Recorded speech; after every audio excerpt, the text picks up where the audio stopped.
Hello, everyone. How's it going? Welcome to your August 2019 Community Showcase for Easy Allies. I'm Michael Damiani, and this month I'm joined by Daniel Bloodworth. Hello. And we've got a lot of cool things to go through today, submitted by all of you wonderful people. I am filling in again for the second month for Brandon Jones, and this has been a fun thing to do. Yeah. I've always been on like your seat before, and being the one in control is interesting. And I will say this month, did listen to your feedback. Last month we kind of just went in chronological order of the comments submitted. This time we broke it back into the categories that everyone is used to. So we'll be going through text submissions first. We'll be going through artwork and photos, audio, and then finally video submissions. And I didn't get a chance to look at chat to make sure everything sounded good. So before we go any further, just, everything sound good, chat? We sound nice in sync and hear us all right. But we're going to begin with text. And I don't know if usually Jones, you've done these before. Jones either has read some of them and then he has the guest read some of them. Last time I went first and then Ian picked it up about midway through. So I don't know what to do. What do you prefer, Blood? Do you like to read first or do you have no preference? Because I'll just dive into it if. I don't know. I feel like Jones just kind of turned to me whenever he just needed to pray. I understood that last month. Otherwise, it was like I'll just read them all. They got to a point where I was like, Ian, can you read some? There's a lot of reading to do. No, it's okay. So we're gonna begin with your text submissions, and again, maybe you could do this for us, Blood. How do people submit stuff for the community showcase if they're considering, maybe doing this next time around? If they're just tuning in to watch. Yeah, generally, if you're in the tier on patreon.com/easyallies, what Jones will do is like around the end of the month, he'll put up a post for you to put your submissions in, and then you put those in the comments, and then Jones or Damiani will gather it all up, and the beginning of the month we'll have this happen right here. There's some rules in there to keep things like manageable and digestible. Yeah, I will say under my tenure here, I'm pretty lenient with the guidelines, so I'm not really actively enforcing them. But upon Jones's return, whenever that should be, you might be better prepared for those rules to be reinforced again. I know that that will probably change. So enjoy the free for all right now while you can, and let's get into this. I was stalling for time because we started a few minutes late. Oh, sure. And I wanted people to be able to catch up and stuff, nice stuff like that. But our first submission comes from Robert. I just wanted to clarify from the last Q&A that The Curious Creations of Christine McConnell is a very jolly, spooky crafts cooking show on Netflix that was co-produced by an arm of the Jim Henson Company. So yes, there are Muppet characters. When I looked it up, I was like, oh, it is. That's pretty cool. It was a very short-lived show with only 6 half-hour episodes. Christine McConnell is a real person who gained internet fame from her real-life amazing and grotesque creations. She has started a Patreon to keep a simpler show going on YouTube, From the Mind of Christine McConnell. Sadly, there are no Muppets or storylines, but she's great and her work is amazing. Nice. So that came up in the July Q&A. I don't remember the question personally, but I remember we were talking about this, and it was either Kyle or Ian knew immediately what it was, or looked it up and was like, "Yo, this looks really cool." And then I looked it up and was like, "Oh, this." Like I had production value. I was shocked that I had never heard of it before because of what its concept was. I was like, "Whoa." I thought Netflix would be all over like promoting that, and sure. This is a Netflix thing recently where they have too many shows. Yeah, or they test things, and if they don't do amazing, then yeah, they leave some of the niche stuff behind. Our next writing comes from Stephen Beaumont. Hey guys, to start this month, I would really like to congratulate everyone that was involved in the Glenny's Cauldron Game Jam. Yes, that was a fun stream. I don't use a PC, so I can't play the games personally, but I love seeing the creativity and ingenuity on display It was very inspiring, especially in such a short amount of time. I hope that everyone involved continues to follow their dreams, and if any of you have a game idea that they want to kickstart, I think the Easy 8 community will be behind you. As for games, I have just picked up Fire Emblem and look forward to playing that. Also picked up the Doom trilogy on Switch, which has been heaps of fun. Most of my gaming time has been chewing through Marvel Ultimate Alliance 3 with some of my favorite X-Men. Although I do miss Iceman from X-Men Legends. Maybe. That's true. Well, who are they? They're doing the 3 DLC packs. I wonder. I forget off the top of my head, but never. There might be hope. Nightcrawler is my go-to, but I will hopefully unlock Magneto soon. There you go. This game is a perfect 7. Where's Hubert? Where I need him. The only criticism I have, since it doesn't feel like it was reaching for anything above a 7, is that in X-Men Legends, you had gear that affects stats and more individual stat involvement, and now you just have 4 moves and crystals, which are sterile and boring. I look forward to Marvel Ultimate Alliance 4, though to see them expanded, perhaps even at a budget. At a budget. It doesn't have a budget. It doesn't have a budget right now. It was made for $0, made for free. That's a perfect 7 right there. Finally, on the 22nd of July, my wife and I welcomed our second child to the world, a little baby girl, Artemis Luna Beaumont, named after the goddess of the hunt. Love and respect. Well, congratulations to you both. Very jolly. Yeah, the point about the game jam and everything taking place so quickly, like that's just like one of those things, man. Like game jams are like that. Have you heard of the train jam that happens for GDC before GDC, basically? No. So basically, I don't know like what the route is, but a bunch of game developers get on a train and they make I get it now. While they're on the train on the way to GDC. Don't they do something like this for PAX as well? They might. The PAX trip for the West Coast trip. That sounds if you're into that, that sounds amazing. That sounds pretty fun. Train jam. Somebody says most game jams I usually do are 48 hours, not a month. There's a thing. There's a thing in LA. I don't know how many filmmaker friends you have, but there's a 48-hour film festival. Yeah. So basically, people have 48 hours to make a movie together. Jeez. But yeah, a lot of people that are working their way into the industry participate in that. From all disciplines too. You've got sound designers, you've got editors, you've got writers. And 48 hours is not a lot of time. No. That's intense. Yeah, I've been involved in some of those things before. It's pretty crazy. Yeah. Especially for the editors. The editors always get the worst because they're the ones that have to stay up all night. Yeah, I can imagine that. That's not a lot of editing time. Our next writing comes from Asbo. Good afternoon, gentlemen.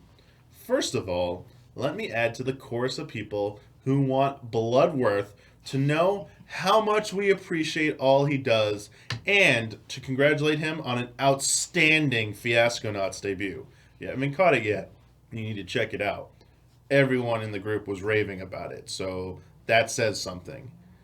And while I'm patting you all on the back, thank you, Damiani, for doing a great job with the community showcase. Now, on to July in gaming. This was an interesting month. There were 2 games that I dropped back into for a weekend and 2 that took over my life for a while. The first game that I dropped into was Tetris 99. I don't play as much as I used to, so I appreciate the Maximus Cups for giving me an excuse to play again. Plus, the ones where I get $9.99 in eShop credit are nice. I basically get money for playing Tetris. That's literally the only thing about my life right now my 10-year-old self would be happy about. Anyway, I probably won't ever use the Splatoon skin because the Game Boy skin exists. Speaking of Splatoon, of course I had to participate in the final Splatfest.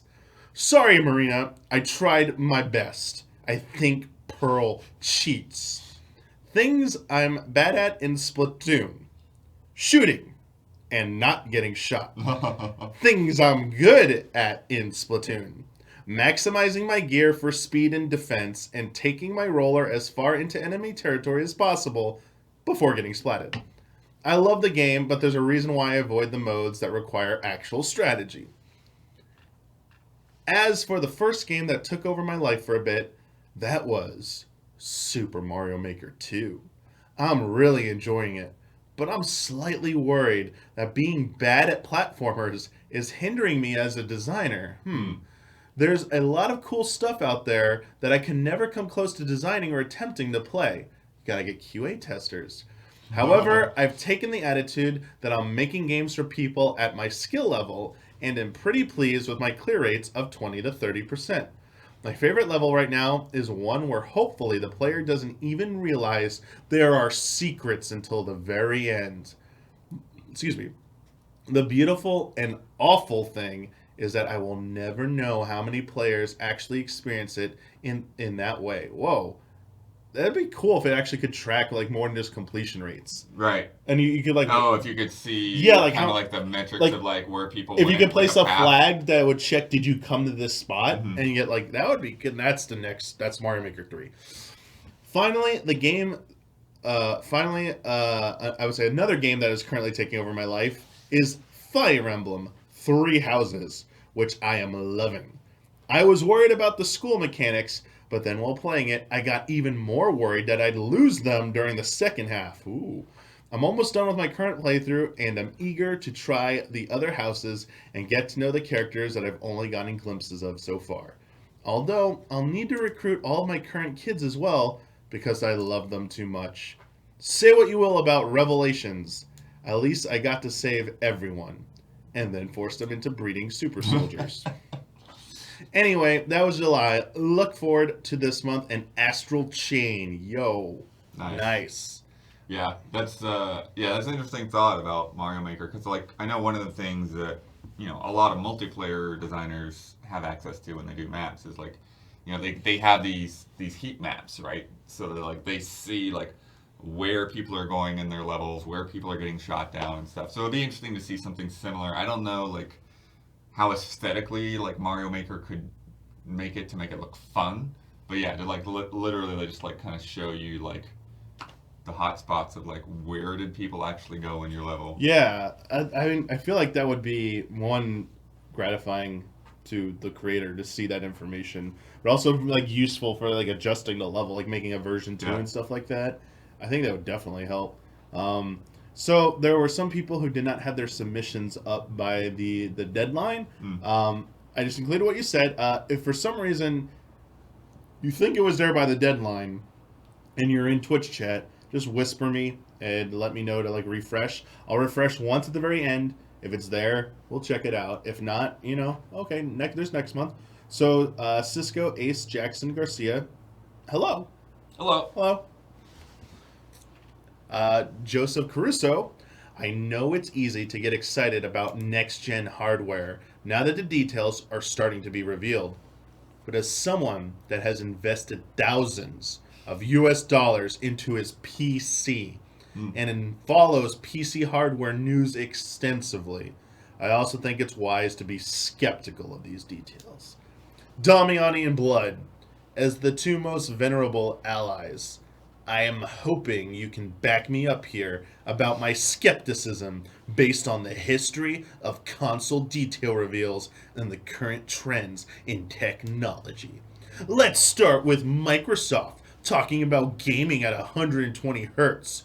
Assuming most consumers are not anticipating upcoming visually complex first-party titles at 4K 120 FPS, but rather just as a possibility for less visually complex games, most televisions do not even support native 120 Hz refresh rates, let alone 4K resolutions, a combination which requires HDMI 2.1, which just started showing up on the latest televisions. Not even the latest graphics cards released last month from AMD and Nvidia support HDMI 2.1 yet.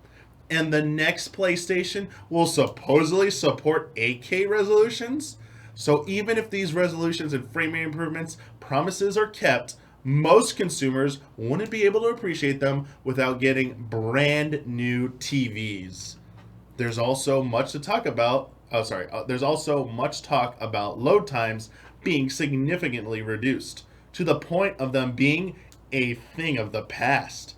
Well, it's true that a solid state drive is usually a significant improvement over a standard hard drive in game load times. Game worlds still have to load on a PC, even with the most state of the art and expensive drives available. Finally, Sony and Microsoft are talking about hardware accelerated ray tracing, which in its current form is very limited on PC titles. And running just one aspect of ray tracing will often cut your frame rate in half. For reference, a game as visually basic as Quake 2 runs at below 60 frames with ray traced reflections, shadows, and global illumination on an $800 graphics card at only 1080p resolution. Frankly, I think there's a fair chance that Microsoft and Sony are simply talking pie in the sky dreams of hardware power to get consumers fantasizing about super powerful consoles at an affordable price. But what seems highly unlikely in the next 18 months at the slow rate PC hardware is accelerating. If anything, perhaps they're actually talking about features the likely pro versions of these next gen consoles will have when they release 3+ years into the life cycle of this generation. Remember, the Xbox One shipped with a 4K ready HDMI cable, but only the S and X models supported 4K Blu-rays and eventually 4K gaming visuals, respectively. And it's best not to rewatch the reveal of PS4 when thinking about what's being revealed for the PS5. I wonder if it's right for Microsoft and Sony to market their next-gen consoles towards a high-end consumer that practically doesn't even exist yet. But the sad truth is that more realistic promises are not bold enough to get headlines and our attention this early in the battle. Wow, the battle. Here we go, the console war. Woof! Yeah. Wow, that's a lot. Yeah, there's a lot to try to unpack there. I don't know how much of it we could. I mean, it's a little of both. It's a little both worlds. There's some things in there that, like the 120 hertz, it's going to be pretty irrelevant for most people.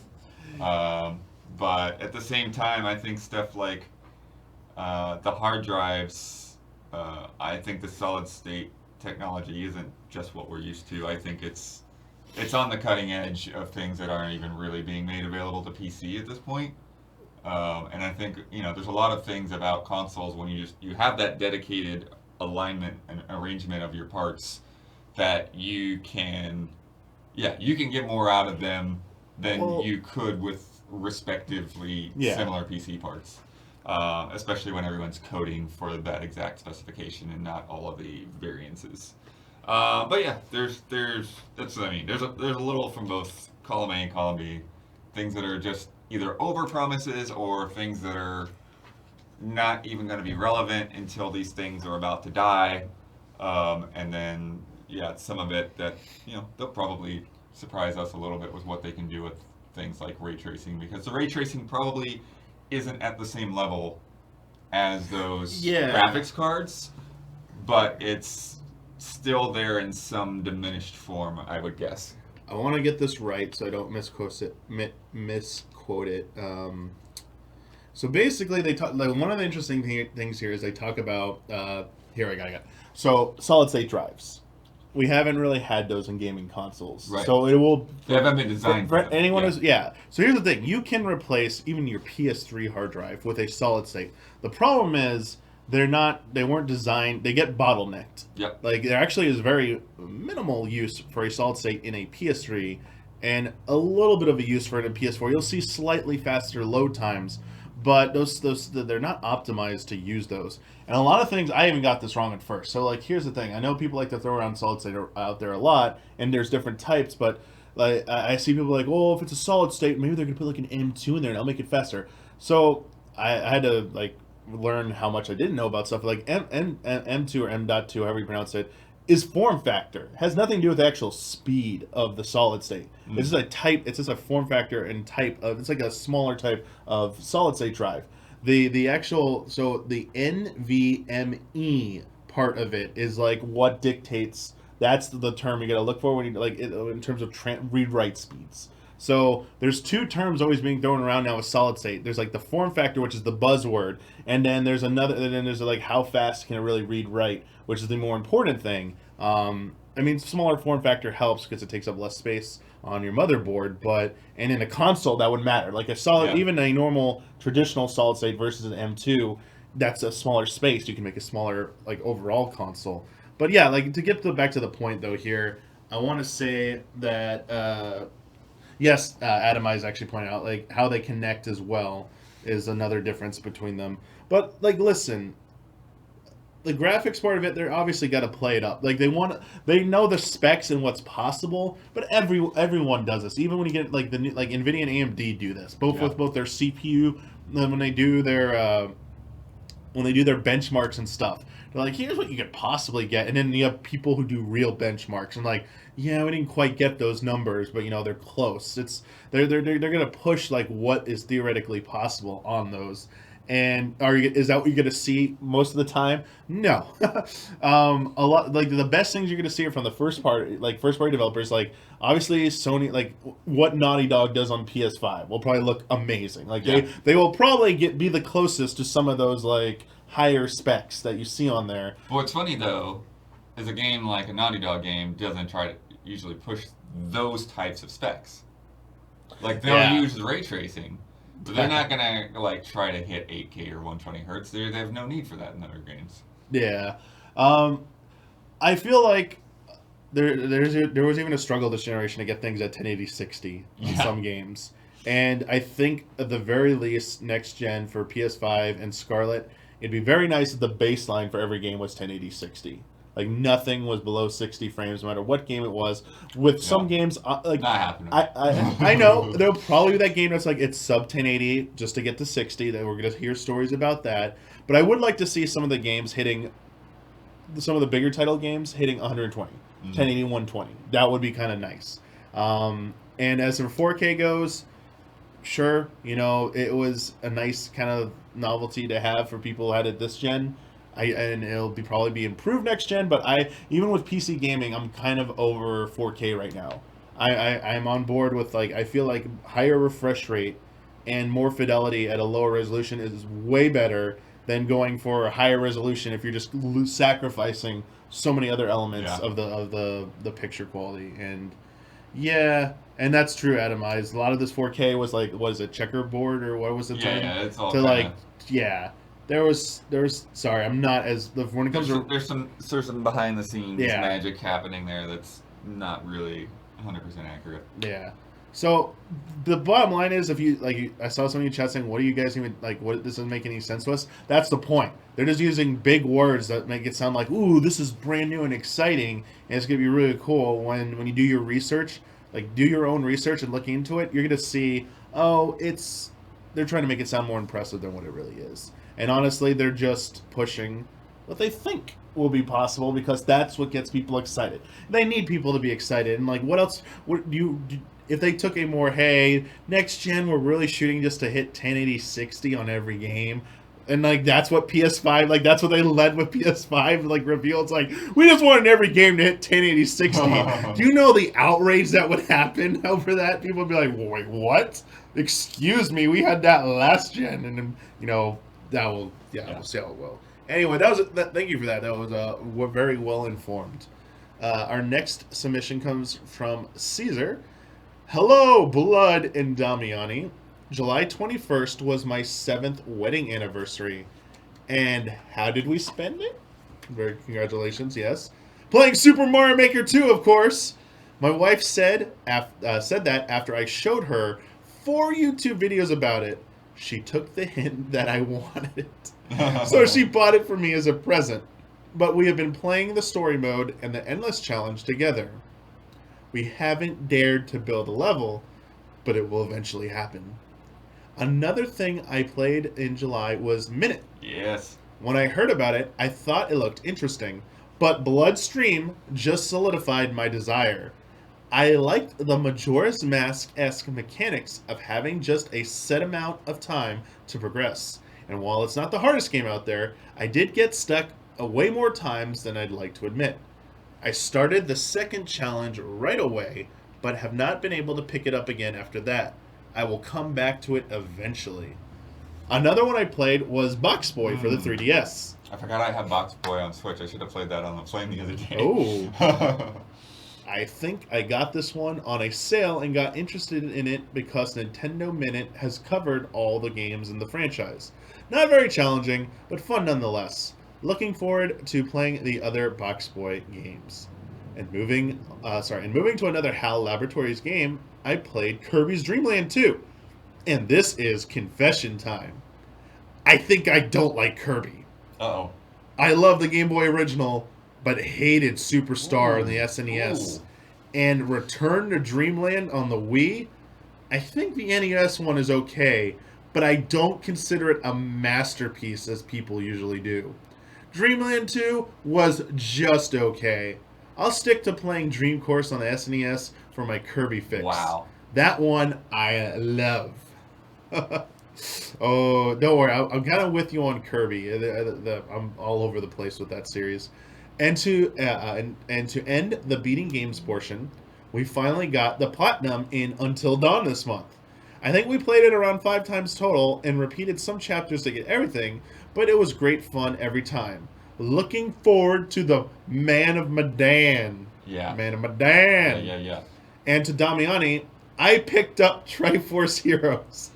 And let me tell you, for a game about totem poles, they really didn't care about being up in the Zelda one. I'd put it right at the bottom, just on top of Four Swords. I like what we did there, just on top of Four Swords. Yeah, totem pole thing. Yeah, I like that. It doesn't help that this is a party game, but the online is dead, and I don't really dare to ask my wife and cousin to play with me, especially since I'm not really enjoying it myself very much. So I think I'll just stomach it, beat 1 level per day, and be done with it by the end of the month. And after that, I'll finally take a dive into Breath of the Wild. That's it for July, allies. Keep up the good work. Love and respect, Caesar. Very nice. Lots of good games in there. Yeah. That Kirby one. Sure, that was the most controversial for a lot of people, but hey, I'm not the biggest Kirby fan either. So you have other people of all different types out there that like all different types of games. So it's cool. Jill, you can still love Kirby. Triforce Heroes. I've always thought that game was like it's intriguing. I like when they take risk with the Zelda series and try and do something new. They've been very hit or miss with the spin-off stuff. And Triforce Heroes to me felt like it could have been a game without Zelda attached to it. I feel like they put the Zelda name on it to kind of strengthen its appeal to Zelda fans. Sure. Where like the core of the game is really something else. It could have been its own unique thing. And I think in the end it could have been kind of like, what was that weird Metroid game that I just skipped in the end? Which one? Not Federation Force? Yeah, I think that's it. Was Federation Force? Yeah. Oh. I don't know if it was weird, but it's a spin-off. Yeah, like I never ended up even playing it. Yeah. I feel like there are appropriate times to do a spin-off and throw an existing IP onto it because it makes sense. Then there are times where... Uh-oh. What? We dropped some frames, but I don't know if... Yo, we just did a 720 in the frame drop department, chat. Let us know after that refresh. Seems better now? Okay. Fine now. Nintendo, I think they just dropped a little bit. Yeah, Nintendo ninjas were just like not happy about us not saying good things about Nintendo, so they intervened and caused us to lose some frames there. But good stuff. It's funny because there's a fair chance, depending on how it processes, but sometimes the only way I can fix this is by chopping off a little bit. So it would be hilarious if the only thing that's chopped off is Damiani not liking Kirby. Yeah, Kirby's Revenge. A next submission comes from Brandon. Normally, I don't become aware of games outside of presentations. For example, conventions like E3, or bite-sized chunks like Nintendo Directs, State of Plays, or other one-off announcements.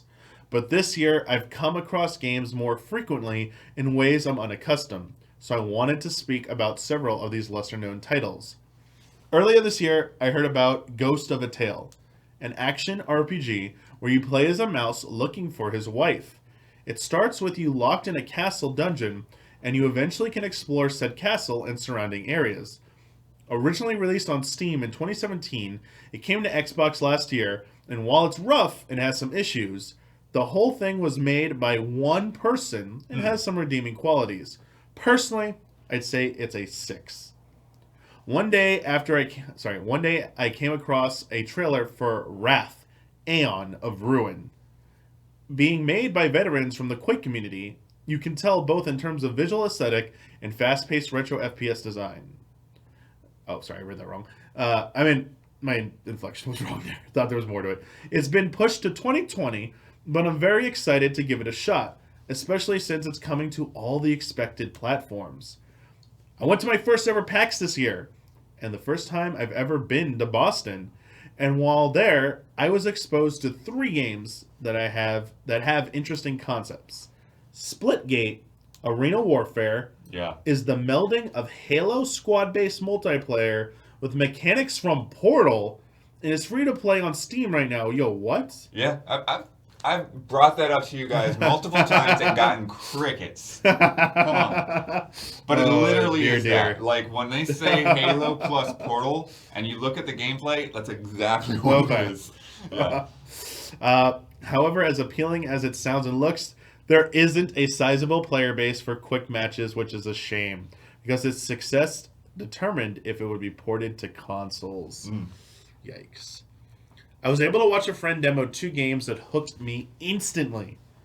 Get to the Orange Door is an FPS which plays like it came from Respawn, looks like it came from Tron, and incorporated brief slowdown moments reminding me of Superhot. Currently, it's coming to Steam and Switch. The other game has been covered by EZA in the pre-E3 2019 indie preview. Creature in the Well was awesome to see in person, especially since the developer talked to both myself and my friend and made the demo even better. Playing a robot where you're trying to restart a weather machine and defeat the creature, I can't wait to get it for Xbox soon. But for those who are more PC or Switch inclined, it will also launch on your platform as well. Yeah, this game, it's funny, because was it ever called something else before Creature in the Well? No, and actually when we were talking to them yesterday at lunch after the stream, it's like, they've been like, just plowing through this, like, really fast development time. So it hasn't even been in development that long, and it's coming out And it's the one, like, with the pinball, like, thing, right? So there's, like, pinball bumpers that come up, and you hit things against them to get energy, which then allows you to unlock doors and access secrets, etc. So the weather machine stuff, I remember that. Like, I don't know why I thought it was called. I know it's called. I've known what it's called for a while now, but like first time I ever saw it, I thought it was called something else. But anyway, the last game I'll touch on, I initially saw in the first state of play, but it was actually Easy Update that did a much better job on selling the game. Nice, yeah. Observation. Playing the first 20 minutes and ending on the twist did more to sell me on it than the trailer. So thanks to Ian Hink for showing it off. While I enjoyed my time with it, I felt the end didn't land like I hoped. But I'm in agreement with Bloodworth's review. There you go. Nice stuff. That was a tricky review to put together because it felt like anything I could show that would be remotely not just walking through a space station was kind of spoilerish. So we put some tricks in there for sure. Good stuff. Our next submission comes from Alexander Zernov. I already made Easy Allies videos for Blood and Damiani, so today I'll tell you about my first half of 2019. In winter, I was cleaning my piece of hair just my face. In winter, I was cleaning my backlog. The highlights were Thronebreaker, The Witcher Tales. I was very surprised by the quality of its story, variety of its card battles, and amount of stuff you can do besides playing Gwent. Divinity Original Sin 2. Sometimes it's hard to understand what to do, but the amount of freedoms is well worth it. Amazing companions, especially Lose? I'll just say Los, but I don't know. Los. I haven't played it, so I don't know how to pronounce that name, and I don't recognize what it's for, so I apologize if I completely botched that. Red Dead Redemption 2, a landmark title for the industry and defining game of 2018. After my backlog was cleared, I decided to try every single game on Xbox Game Pass. What kind of time did this man have to play through those 3 games and then go through all of Game Pass? What the heck?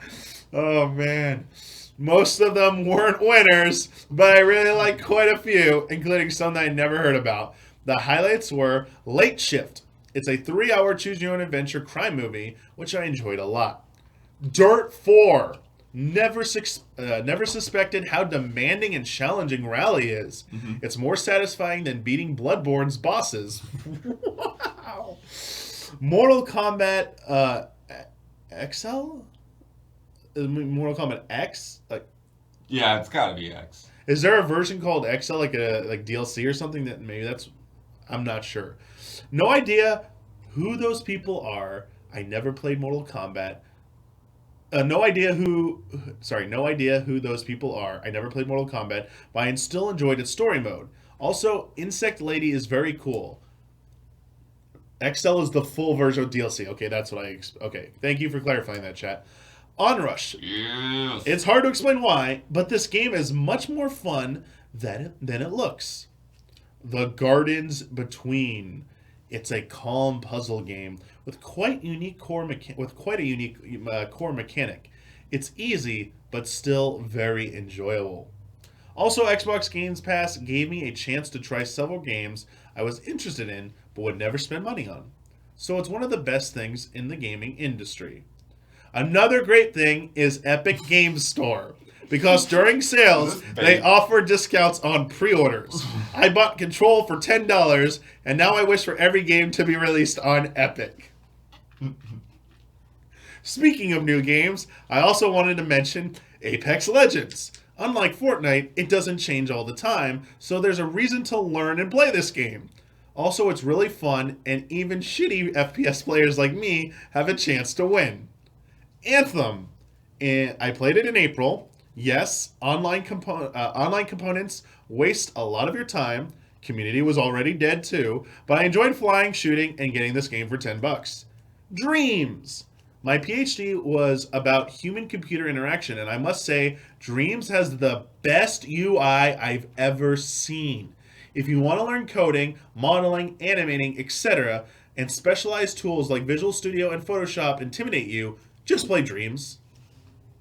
Alas, E3 was disappointing. I loved Watch Dogs Legion, the Xbox press conference, and Doom Eternal. That's it. Well, at least now I can continue to ignore the Final Fantasy series without worrying that I'm skipping something I might like. What I really liked was HBO's Chernobyl. Mm-hmm. It's basically a documentary, so watch it. This story needs to be known.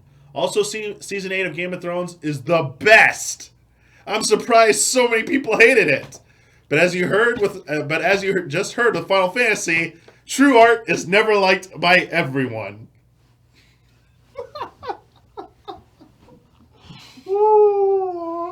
There's a lot of things you could say in defense of that season. The best is not one of them. Oh boy. Okay. I feel like this should become a show.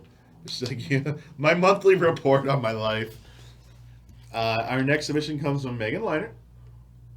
Lennart, I believe. Lennart, sorry. Yeah. I always say it wrong. And because Joan started it and we all got in the habit of That's correct. It. Yeah. Let's blame the person's not here, Brandon Jones. Oh, no, I'm kidding. So, Megan Lennart.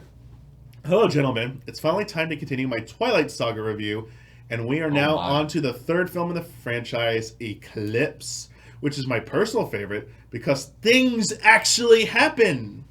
So the film directly picks up after the events of A New Moon. Edward has finally returned, thank goodness. But unfortunately, Bella's character went from trash bag to full-on dumpster diver in this film. Somehow, she becomes even more despicable than before. She is just annoying, whiny, and manipulative, though through the entire thing. The film starts out with a person we don't know getting attacked and bitten by a vampire in Seattle. Turns out the vampire Victoria has been the main antagonist up to this point, is creating an army of newborn vampires while she hides behind it. Her motivation is so poorly thought out. I guess she is still mad at Bella and Edward because they killed her mate in the first film, but this is all her character is. Anyway, Jacob makes his debut, being the sad sack he is, still trying to get with Bella, even though Bella has told him 10 times already that she wants to be with Edward. But Bella basically enables this constantly by going off with him, and at one point makes out with him right after she accepts Edward's marriage proposal. It's just a big mess. This pointless love triangle takes up about 95% of the film. The other 5%, it is about the army. The acting is bad, as you would expect, but the action is pretty fun in the film, so 5% of the film is pretty fun. When the vampires and wolves team up, it's cool to see. The big fight scene at the end is also great. It must be the only fight scene if it's 5%. The dialogue is laughable, and the writing is just very bland and nonsensical. Then they introduce one of the creepiest things I think I've ever seen in a movie: the process of imprinting. The werewolves, when they find that one person who they have this deep and unexplainable connection with, they do a thing called imprint on them. They basically become whoever the girl needs to be: a lover, protector, or a friend. But what is super creepy about this is they can imprint in someone of any age. The werewolves will actually wait until they are old enough to start dating them, but they are still kind of in love with them as soon as they see them. Okay. Yeah, it's gross. Overall, this film is not so bad, or not that bad. I really like it. There's actually some good action set pieces. The plot moves along, and the directing has a bit more life in it. The terrible writing, laughable plot, and dumb characters are just an added bonus. So if this review is a bit, well, all over the place, had to rush through it to get it done by submission day, next time I'll be reviewing Breaking Dawn Part 1, and get ready, because I'm going to be tearing that film a new one. Wow. Good stuff. Thank you. You saved me having to watch it. Now I feel like I know everything about it. Next mission from Bearded Scotsman 86. Hey Damiani and Blood. A small update this month. I got the Platinum in Prototype 2 at the start of the month, and then spent most of my other gaming time with The Witcher 3. Towards the end of the month, I went back to Hitman 2 to finish off Hokkaido. As I don't have much of an update, I will use the last bit of my post to shout out NoClip on YouTube. Nice. For anyone unaware, this is Danny O'Dwyer, who previously worked at GameSpot. He left and started making documentaries on YouTube. His latest is on Hitman, and is a very good insight into what happened with the Square Enix breakup, and how they developed the latest Hitman games. Cool. Love and respect. Very nice. Next one is from Jesse Blue. Hello, allies in chat. First, I wanted to congratulate you on another successful Easy Living. I wasn't able to catch live as much as I would have liked to have saw at the beginning and the end.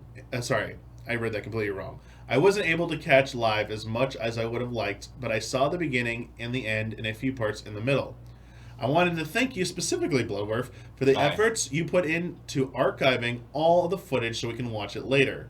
You put in so much work behind the scenes that not everyone is aware of, and especially early in the year with Ian out and Huber out and now Brandon out, you have really stepped in to fill whatever role is needed, even being on Fiasconauts.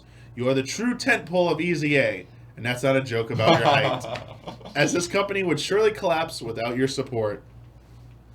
When I had started watching Easy A programming at the end of last year, I had only ever seen Tabletop, both at GT and here at Easy A, so those were the only allies I knew. I started watching Cup of Jones and heard, oh, Bloodworth is in chat, and saw you on a couple of the Easy Allies podcasts, but didn't really know your role with the company. I saw you were knowledgeable, well-spoken, and kept notes that you referred to when doing previews, and seemed to make a great effort to be clear and concise. Then I saw you on a couple of group streams and on the podcast playing the gaming game. You told Ian you could go both ways, and I saw a humorous side to you. The younger allies Ian, Huber, Brad, and Bossman can get pretty rowdy if left alone together. But really respect you and look up to you. I think the support you give the other allies has been largely underappreciated by the public, but with all the absences over the past several months, you have filled the gaps and helped kept everything running relatively smoothly. And I wanted to tell you it has been noticed and is greatly appreciated. One of the reasons I watch the Allies programming is because you are also quick to step in and assist each other and fill roles as needed. And you have gone above and beyond these past few months making sure information was conveyed and files uploaded. We wouldn't be able to keep up with all the content that comes out of EZA if we had to watch it all live, and I wanted to say personally say thank you. Finally, I wanted to thank you, Damiani, for stepping in to coordinate and host the community showcase these past 2 months. You all have so much on your plates, and this is not a small undertaking, though I am glad Jones and Huber will be back next month. I do like the new format better. Take care, and after Jones comes back, Blood, take a real vacation. You deserve it. Love and respect, Jesse Blue. Thank you, Jesse. Thank you. Yeah, Blood. I do get some real vacations in there, but yeah, real vacations. Yeah, it is hard because I'm on call a lot even then. But easy living is not a real vacation. Easy living is not a vacation whatsoever. Not a vacation. But yeah, I think what they're referencing there is, when I go to Omaha, yeah, it's not. I try not to ever position it as a vacation because, even though I'm out of town, I'm still doing all my normal work. Whew. Master Pants is our next submission. Hiya. First off, I'd just like to say that Easy Living was very fun to watch. Everyone did a great job playing the games, but Bloodworth in particular showed some real nerves of steel while playing both Alien Isolation and Shrek. This month, I thought I would just give some shout-outs to a couple MMORPGs in development that I've been following. Some backstory first. I'm an EverQuest guy, so I was looking forward to EverQuest Next until, it got canceled, yeah. So I started searching for an alternative, and there are two that caught my eye: Pantheon, Rise of the Fallen, and Ashes of Creation. Pantheon is almost like a spiritual successor to EverQuest. It has a similar combat style and most of the fantasy races and settings you would expect. It even has one of the original EverQuest developers working on it. The main draw for me is what it doesn't have. No traditional quest hubs, no NPCs with exclamation points over their heads, no waypoints, no instance dungeons, and no pay to win. So it's bringing back what I liked most about MMORPGs: exploration, interacting with other players. This game actually started out as a failed Kickstarter, so it kind of shows how determined they really are. Crossing my fingers that they can go all the way. Ashes of Creation, on the other hand, has had the most successful Kickstarter for an MMO at $3.2 million. The main draw for me here is the node system. Basically, everyone on the map is divided into sections called nodes. As players do things like quest or harvesting, the nodes will gain experience points. When the nodes level up, a campground with NPCs show up somewhere in the area. That campground will then turn into a village, then a town, and eventually become a metropolis.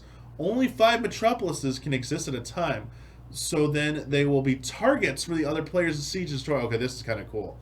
That's about all I needed to hear to get hooked. Seems like it will even be fun to watch how the world progresses. Hopefully these games will actually release and maybe even will be cool enough to get Easy Allies coverage. Thanks for listening and keep up the good work. So yeah, that Ashes of Creation, I didn't know it had that. That sounds kind of interesting. What, you mean the Pantheon thing, or no? Ashes of Creation, the node system. Oh, the node system. Like this, I didn't know. I knew Ashes of Creation existed. I didn't know this was like its big hook. This is kind of cool. I feel like this type, like the battle over resources and defending it in an MMO is kind of a cool concept. It really depends on the player base though, whether that thrives. It's interesting. It's very interesting, Master Pants, to hear about why you wanted a successor to EverQuest.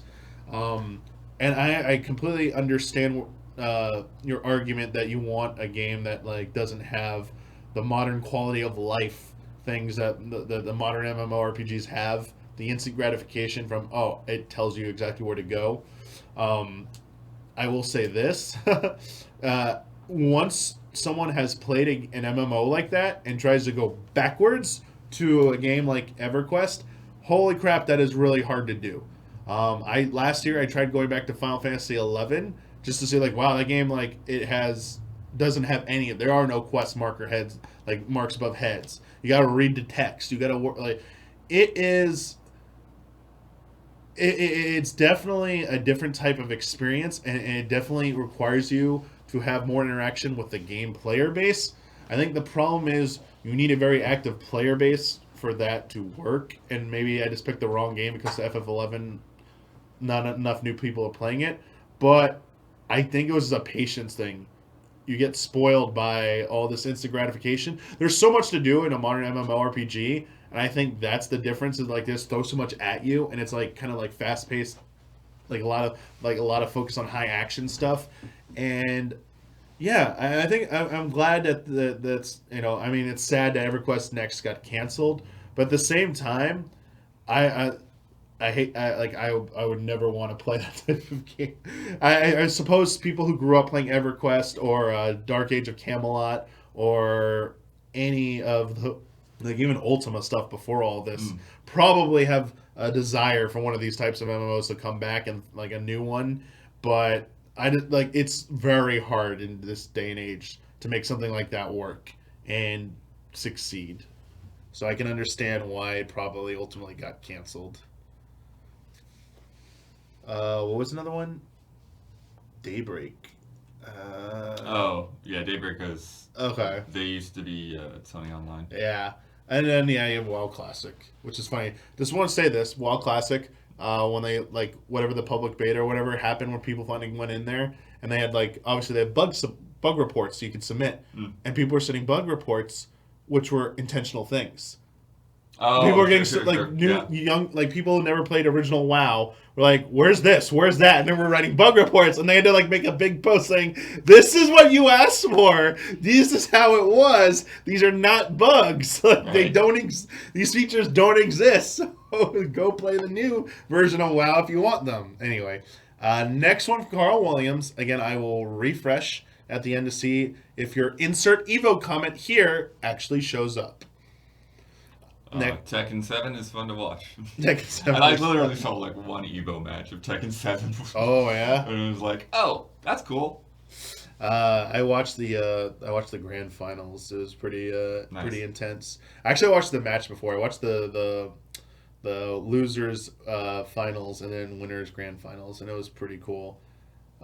Yeah. What was it? Pakistan took it, right? Defeated Korea, right?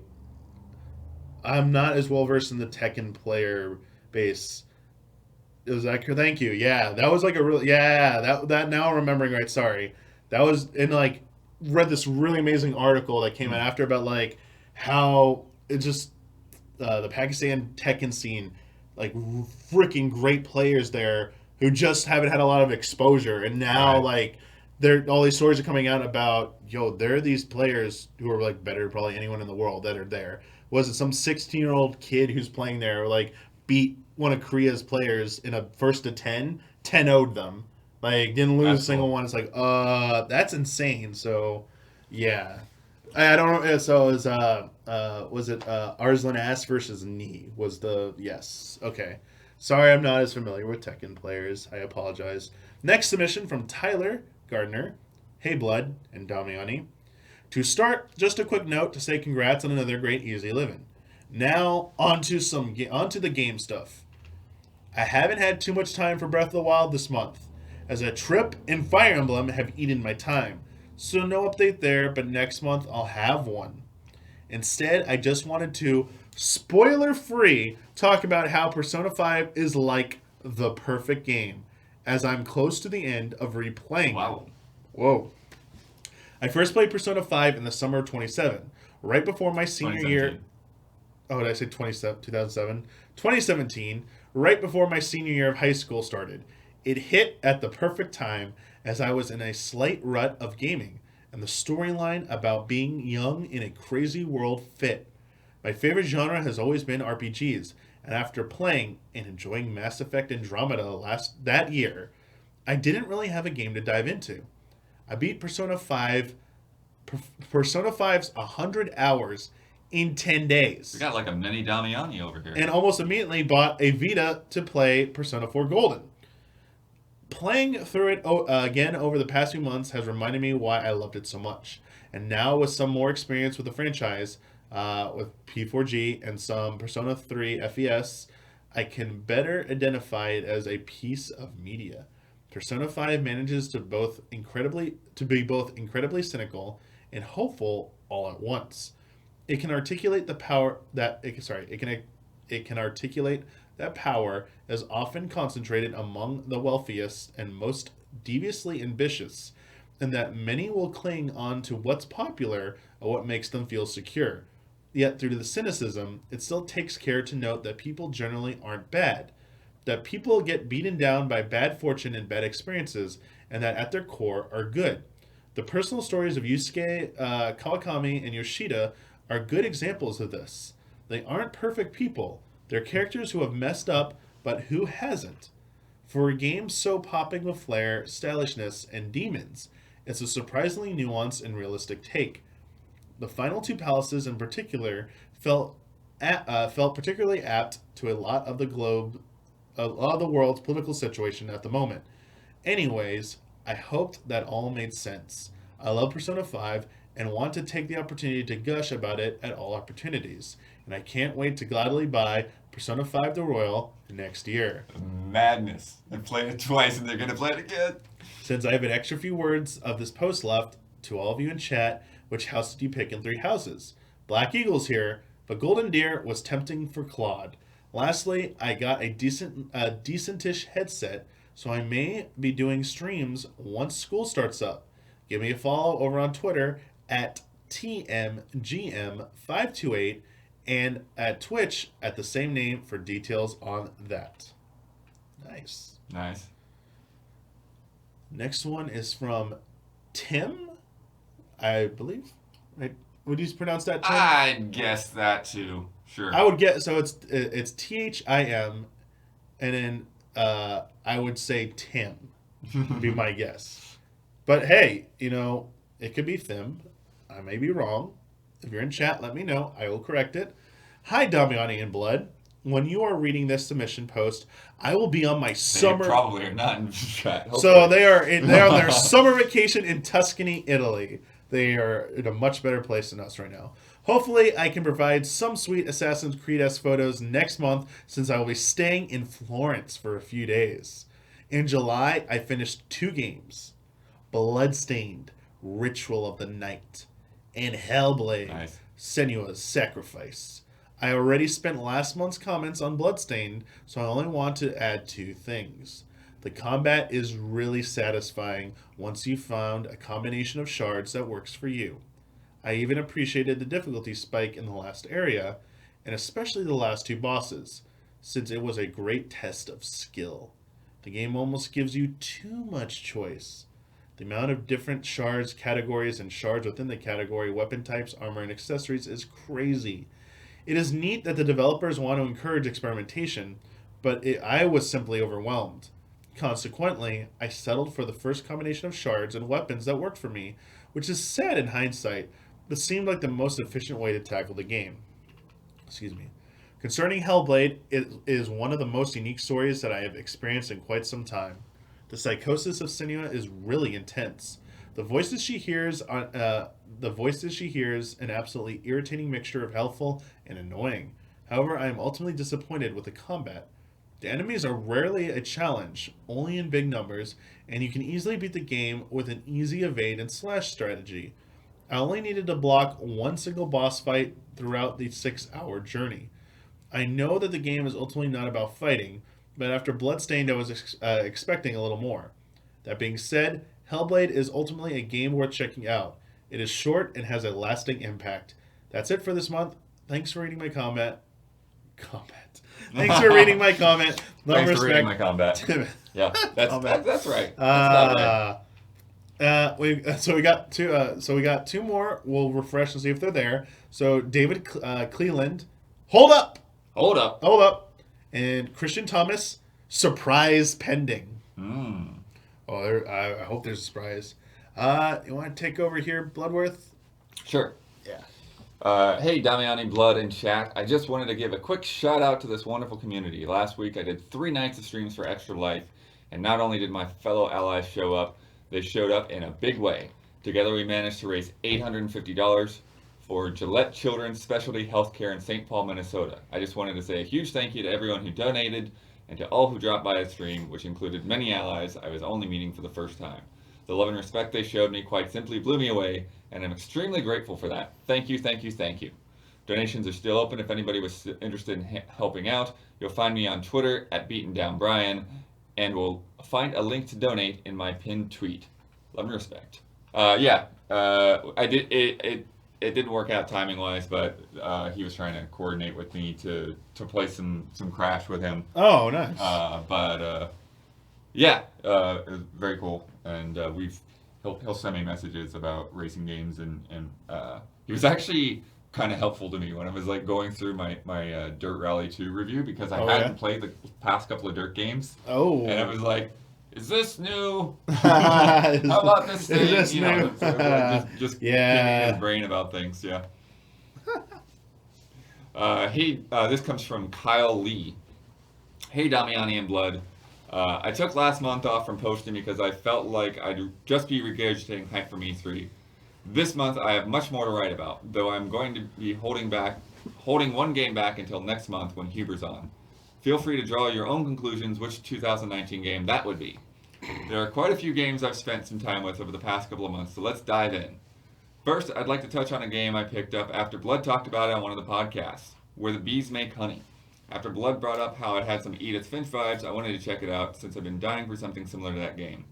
While I think there are a lot of very interesting ideas present, you can definitely feel it strain against its boundaries. With a few more people on the team and a bit more budget, I think they can make something on the level of Edith Finch. Unfortunately, the story didn't leave the same impact with me, and I struggle to remember what it was about despite beating it twice to get the platinum. Next up is Horizon Chase Turbo. In the 7 months since I started getting PlayStation Plus games, nothing has held my attention as much as Horizon. Racing games aren't really my jam, but the fast-paced, hop-in, hop-out nature of Horizon hits a great balance for me. It feels really good to memorize the track, learn where the coin pickups are, and manage to get a super trophy. Cool music, good vibes. And since you didn't really describe it, Horizon Chase Turbo, you might have seen trailers or video out there, but if not, it's very similar looking to like an Outrun or Rad Racer style of game. So really like kind of bringing back that aesthetic, but modernizing it a little bit. Nice, yeah. Now one of my most anticipated games of the year, Marvel Ultimate Alliance 3. As a fan of the series going all the way back to X-Men Legends, I have been dying for something to fill the void. Once the license left Activision, I had lost all hope, but in comes Nintendo and Ninja Theory. No, I think it's Team Ninja, not Ninja Theory. Yeah, Team Ninja. Yeah, to answer my prayers. With that said, the game isn't perfect, and I didn't expect it to be. I love the variety of characters, but it does stink to feel like your superheroes have power levels similar to street thugs. Shouldn't I be bodying these fools? Regardless, it still hits the spot, and I was never going to hate a game with Spider-Gwen and Elsa Bloodstone in it. And finally we come to a big one, Assassin's Creed Odyssey. As the first AC game I've played since Revelations left a sour taste in my mouth, it is interesting to see the ways the series has changed over the past 7 or so years. While there are some improvements, weapon variety, cool kills, other things leave something to be desired, such as the dumb writing, bad VO outside of Cassandra. My number one complaint about Odyssey is the same as Arkham Knight. It doesn't respect your time. We'll see how I feel later on. Love and respect, Goldilocks. Doesn't respect your time. Wow. The Shenmue EZA dub has been delayed until next month's community showcase. Thank you for your patience and understanding. Not because the game got delayed, and it's funny to mirror the fact, but because next month Huber is back, baby. I heard he likes Shenmue. Yeah, that's Dan Allen's thing. Yeah, they're been having us dub lines. Yeah, recording lines project. And stuff. Yeah, stick in there. That's pretty good. James Vest. Oh, sorry. Hello, guys. July has been a great month for gaming for me. I went on a long road trip where I played games, and as a teacher, I have lots of time to play games. Okay, interesting. Oh, because it's the summer. Yeah. One thing I noticed as I traveled across country was how much of the country has poor or no Wi-Fi. I would say more than 2/3 of the areas I was in had no or poor Wi-Fi. Now, as far as games, I started the month on Mario Maker 2. It is a really fun game, and I had a lot of fun, but I really miss having the amiibo function. I would use the outfits and make a sort of Kid Icarus map where you play as Pit. This is something Ian was kind of commenting on similar, not the amiibo functionality, but like theming level around a character. Yeah. Because people can pick whatever character they want, it doesn't really work out. I then played Dragon Quest Builders. I had so much fun with the game. I enjoyed the building, and the paragliding was a cool touch. I found the camera better than the first game, which was my main dislike of that game.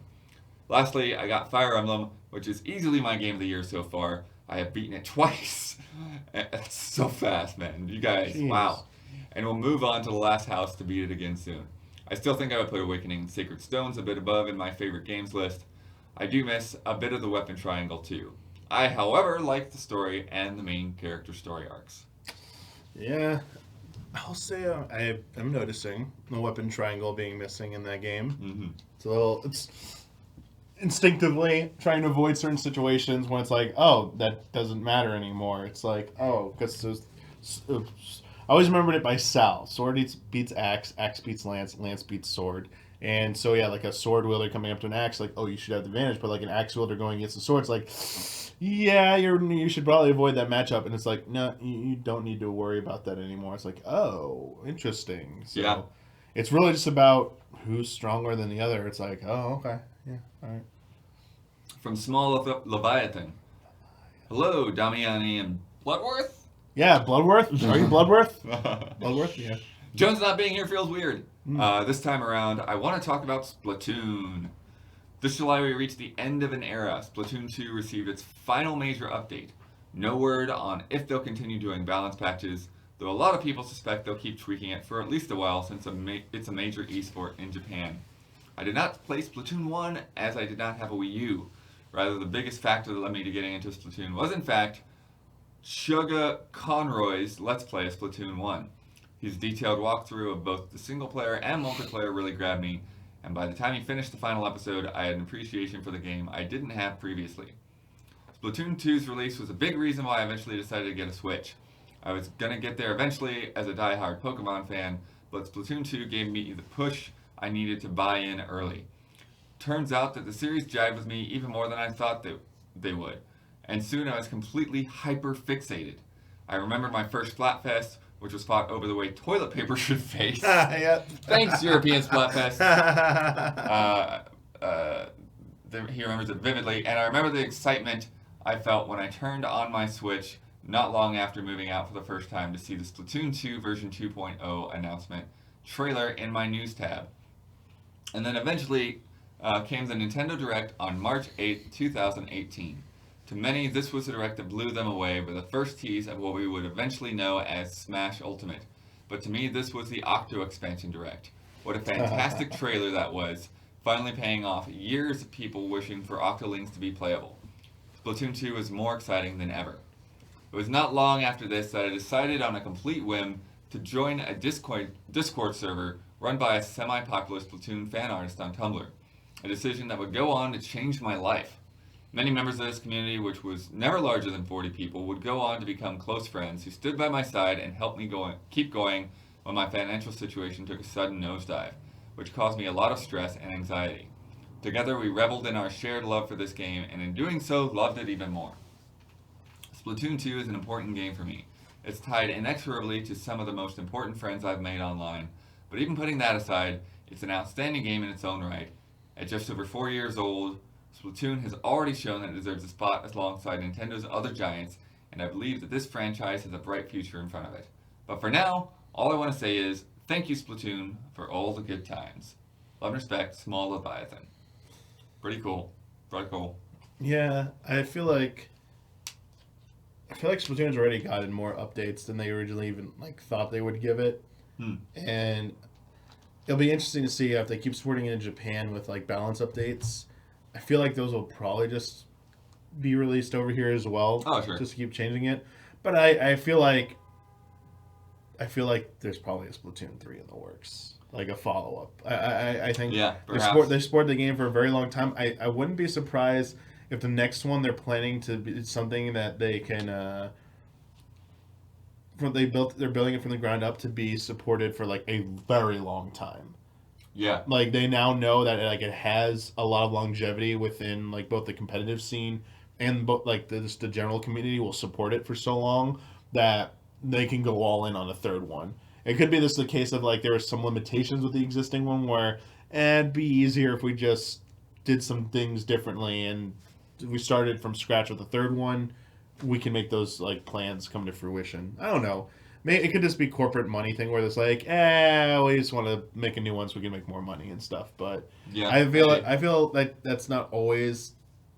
I mean, money is important to when you're doing business in video games, but I think with Nintendo, I think it's they see there's definitely more value in them, maybe going about it a different way, and I think that's why they had a plan to wrap it up, and it would be one of the most shocking things if there wasn't a follow up to Splatoon 2. Like there absolutely has to be another one. I expect you'll probably see it sooner than later. Next up, we have Miguel Nenhivar. I'm gonna guess. I'm gonna guess on that one. Hello, Damiani and Blood, and greetings, chat. Last month, I completely forgot to write for the community showcase, so I'm back this month with my update on the playthrough of the Yakuza franchise. I'm glad to let you guys know I was able to finish all the Yakuza games from 0 through 6, and to add to that, Judgment. I love them all, and I can tell you it has been one of my best experiences in gaming in the last few years. Definitely 0 is the one that made me want to play them all, but Kiwami 2 is such a great game and made me love the franchise, not only on the gameplay is great since it's a remake of the original 2, but the story was engaging, and Kiryu was such an amazing protagonist that I just couldn't stop playing it. Yakuza 3, 4, and 5 are definitely rough to play, but because they are on PS3, and not only the frame rate was not good, but the improvements of gameplay the franchise received from 0 was not there. But again, the story is so amazing that I just couldn't stop playing.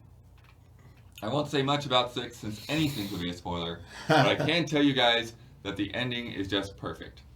Finally, Judgment was the perfect dessert for the franchise. After playing all the Yakuza games, now I had a lot of points of reference in Judgment, and even if the protagonist, story, and motives are different, the core Yakuza franchise gameplay is there and is just very fun to play. I'm not sure what will be my next franchise playthrough. For the moment, I'm back to the grind on Destiny 2, and I still have to finish Fire Emblem 3 Houses, so I have a lot to play for the moment. Well, that's it from me this time. I wish the best for all of you. Amor y respeto. Miguel. Nice. Yeah, Fire Emblem. Like I can see how people are already playing it through multiple times, but also at the same time, it is like very like Fire Emblem games are long. It's like a pretty big time investment. So props to people already on second or multiple playthroughs. Like wow. Next up, Corey Jackson. Greetings, Blood and Damiani. Hope you guys are recovering from easy living. I made it 42 out of the 50 hours. Not all 50. Not all 50. And had a blast. I played and finished Dragon Quest Builders 2 on Switch, and I had a blast as it's overall better design-wise than 1, and the story and dialogue are great. I love the monster dialogue. Also, I've been playing Marvel Ultimate Alliance 3 and loving it, and can't wait for the expansion content. There are a few games I can't wait for, such as Astral Chain and Metal Wolf Chaos, which should be a group stream just for the cutscenes. Hope we get some good stuff at Gamescom. I'd love another Damiani Picks trailer stream again. So what's this Damiani Picks trailer stream? When I was reading this, I was trying to remember. What is, if you're in chat, what is that? Or does anyone in chat know what they're referencing? Damiani Picks trailer stream. You and Huber and Jones? People remember. Trailer Jones? Somebody remembers this. After the conference. Oh, maybe after Xbox Live Insider, you went through trailers that had been released on Gamescom? We just started playing individual trailers. If that's what you mean, okay. That makes sense. Oh, yeah. I gotcha. Yeah. Okay. Because that's one of the difficulties with that reactions makes sense. and betting specials around Gamescom is there's not a lot of centered Gotcha. press conferences happening. Yeah. So that makes sense. Yes, I got Yeah, it. we have to finalize what exactly we're doing around Gamescom. But yeah, we will do something. We will do some stream for sure. It's Gamescom. It's Gamescom. Next up, Ben Fitter. Last minute post. Hopefully, we'll get my submission uploaded in time. We'll check. We'll check. Yeah. Jason A. Sackle. Got back into the swing of gaming in July. I played the Twilight Garden update to Moss. Oh yeah, I didn't get back to Moss since I did that. It was really nice revisiting that world, and it makes me anticipate the sequel all the more. While I had my VR set out, I decided to check out Spider-Man Far From Home VR experience. Oh. It was a lot better than the Homecoming one, but that doesn't really say anything. This one lets you swing around. It doesn't look stellar, but it's free. It's worth wasting a half hour before deleting forever. I played Rise of the Tomb Raider. It was on sale for less than $10, so I figured, why not? I enjoy how it plays. Story is a bit by the numbers. The VO for the artifacts you find is super stale to the point where I would have preferred them not to have any. and just to read the descriptions myself. That's definitely something that I've not been a fan of. Like in the Tomb Raider. I mean, Uncharted has a lot of artifacts where it's like, I don't get, like, why am I picking this up? But Tomb Raider, like, it just sort of feels like it's saying nothing. So, yeah. They just sounded bored when they recorded those, and it made me not care about any of the collectibles to find. Overall, a fun time, but not memorable. One Piece has had an exciting month. It celebrated its 22nd anniversary. Wow. Lots of great developments in the manga. The anime started the Wano arc with a completely new art direction that has been nothing short of pleasing to watch. One Piece World Seeker had its first story DLC, which allowed people to play as Zoro. All the gameplay issues are still present, except now, instead of being able to fling around the island using Luffy's rubber abilities, which is when the game is most fun, you now get to run from place to place. Luffy was able to fling himself to rooftops or items. How do you do this with Zoro? You jump up the side of the building. He does a regular jump, then you press jump again to go a little higher, and little by little you get higher until you reach the top. They also released a music pack where you could play a variety of opening themes in the background, but with the game's music being as good as it is, there really isn't any desire to do so. Pirate Warriors 4 was also announced, and I'm actually looking forward to that one. I think the One Piece Warrior series is the only one of those types of games that I've genuinely enjoyed. As much as I love The Legend of Zelda, Hyrule Warriors didn't really do much for me. Never felt any motivation to do that adventure map thing. I just wish they would dub the Pirate Warriors games. It is insane to me to just have subtitles trying to tell you objectives when so many other things are happening on screen. You failed the mission because instead of reading that someone needed help as they audibly said it in Japanese, you were too busy playing the game. Thank you, Bandai Namco. I wish they'd bring back the Grand Battle series, but it is probably unlikely. Yeah. One thing I want to say, I didn't realize that One Piece World Seeker, they said they added the opening songs, variety of opening themes in the background, so I'm assuming show openings. One of my, not for One Piece, one of the few complaints I have about Naruto Ultimate Ninja Storm, the games in that series, it doesn't use the music from the show. And there are people who like the original score they did for those games in place of that. The whole thing was about an interactive version of the anime. And for me, on a personal level, it was just missing that last bit of oomph, because it was such an awesome thing to play through all those, especially the QTE battle stuff. Like, that was when it was at its strongest for me. But that final bit of oomph would have been having the music from those scenes. And I know it's a nightmare with licensing, so hearing One Piece got, like, the opening and ending themes are usually the hardest, because those are licensed tracks from artists. Yeah. Whereas the rest of the soundtrack is usually original composition owned by the committee, the anime committee that puts the company that owns the anime. So that's a really good get, I guess, if that's what it was. So I'm impressed by that. Interesting. Yeah, I think it's interesting with those things and how they get transferred and stuff, because I feel like there's definitely I sense when those openings make it into the shows that there is, you know, like it's a marketing play, right? It's this cross promotion deal. So it's interesting to me that they don't seem to be as enthusiastic about that when it comes to either bringing the shows to the West or including those types of things in other media. It's where it seems like the music companies just don't feel like it's as beneficial to them. I don't know if it feels as beneficial so much as they want too much money and the Right. But subsidiary. that's what I mean. Oh, okay, They want okay. more money I because gotcha. they don't think they're getting as much Gotcha. out of that deal. The other weird thing I've seen, I don't know if it's necessarily weird, but to me it seemed weird, is, maybe not so weird, because I mean, artists want to protect their works, is there are some artists who will, even if their songs are allowed to be released outside of Japan, will straight up have a clause in the contract that says you cannot officially dub or specifically subtitle my lyrics. So some like shows that do like with the English official like versions in English, the localized versions, will still have the opening without subtitles, maybe for like season X. But then season Y, the new song, all of a sudden has subtitles. You're like, wait, why did they sub the last song? There are contracts that'll say, I don't think my song translates into another like English very well, and you're gonna butcher this. So don't do it. Just leave it alone. So I've seen that before. That's kind of interesting.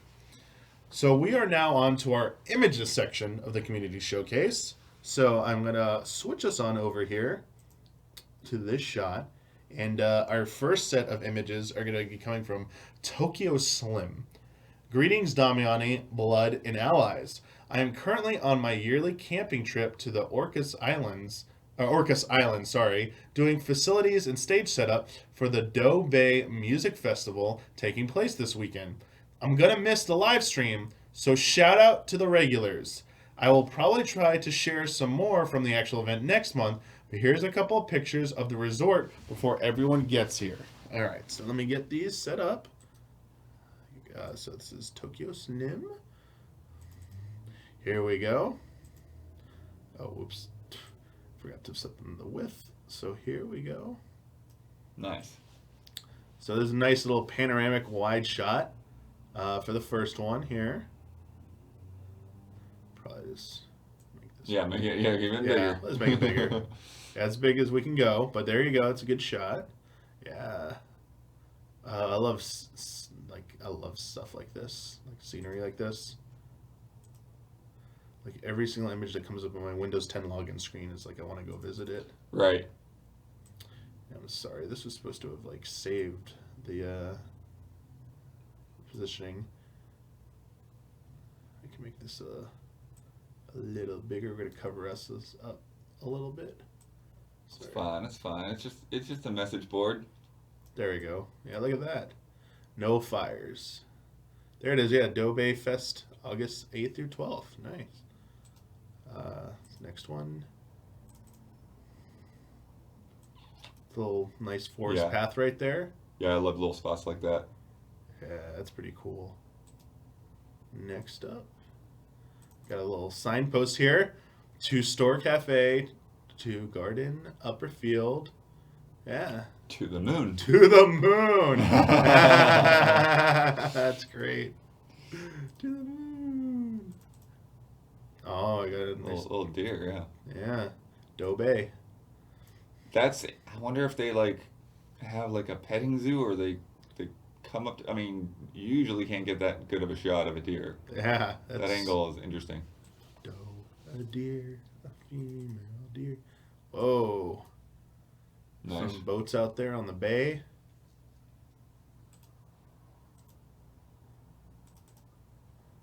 Sorry, this is nice and... Uh-oh. That was me, chat. That was all me. Whoa, it's probably gonna be... Little beach. Yeah, nice. Got a view from the ferry, looks like. Yeah. Pretty cool. Sorry. I think that's the last one. That's the last one, yeah. Good stuff. All right, next up, we have from Zephyr Moon, we have Greetings, Damiani and Blood. Easy Living 3 was awesome, and big congrats on the relatively smooth stream. Also, a big shout out to the Easy A Art. Is it Easy Art. Do you do Easy Yeah. Art? I'd say Easy Art. Easy Art Discord for the hashtag Easy Living Art. We all put together throughout the That weekend. was really fun. Yeah. Thank Oh, you to everyone okay. that participated in that. Yeah. Those were great. Here was one of my submissions. I had a lot of fun putting it together, and it was great to see everyone's response to the great artwork. Well, let me first show you the first one. And we got a little follow up after. So one sec, Zephyrman. I got this for you. Well, look at that. Yeah. World of Illusion. But I love that it's like, yeah. This looks. Or Castle Illusion, Wait. So is this also this? I know. It's also beach themed. But it also reminds me of the Super Mario Brothers Super Show when they're flying away from like the castle and the animated intro as well. Yeah. I don't know if that was supposed to also be a nod because it also looks like a Mario castle, but sorry, that's just where my mind also went. So yeah, that's a little Easy A flag. Yeah, look at the Easy A flag, and then the cannons firing. What? Oh, and then okay, nice. Oh, she says coincidental. Coincidental. Okay, maybe at the end I'll pull up the image I'm talking about so you could like understand what I'm also referencing. And then Zephyrmoon also did a Mario Maker 2 level for the event. If anyone's interested, here's the code. So check this out. Okay, yeah. There you go.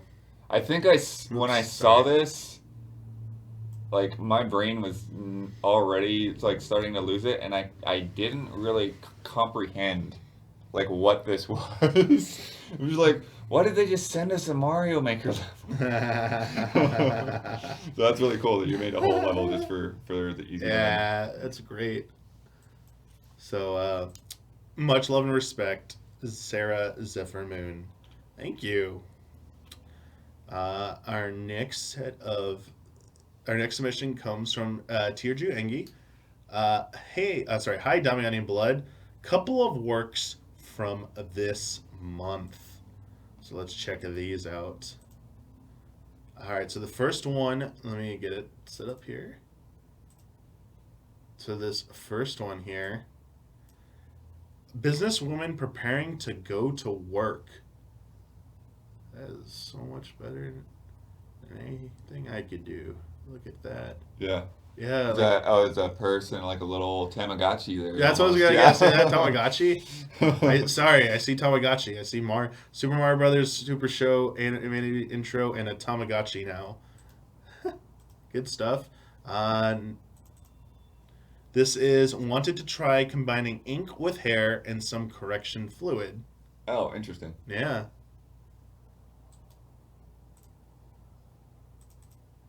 Oops. Uh-oh. Just an ordinary family. What? What is happening? I don't know. This made me think of the game we streamed with Takashi's Challenge. Oh, Takeshi, yeah. Takashi's Challenge, sorry. I don't know why. It just made me think of Takeshi. Somebody's The got a bag of when he went chips into and the watched person's whatever's home. happening. Yeah, when he went into the person's home and stuff and just went off the rails, it's like, what is going on here? So this one is a master training their pupil. Nice. Pretty good.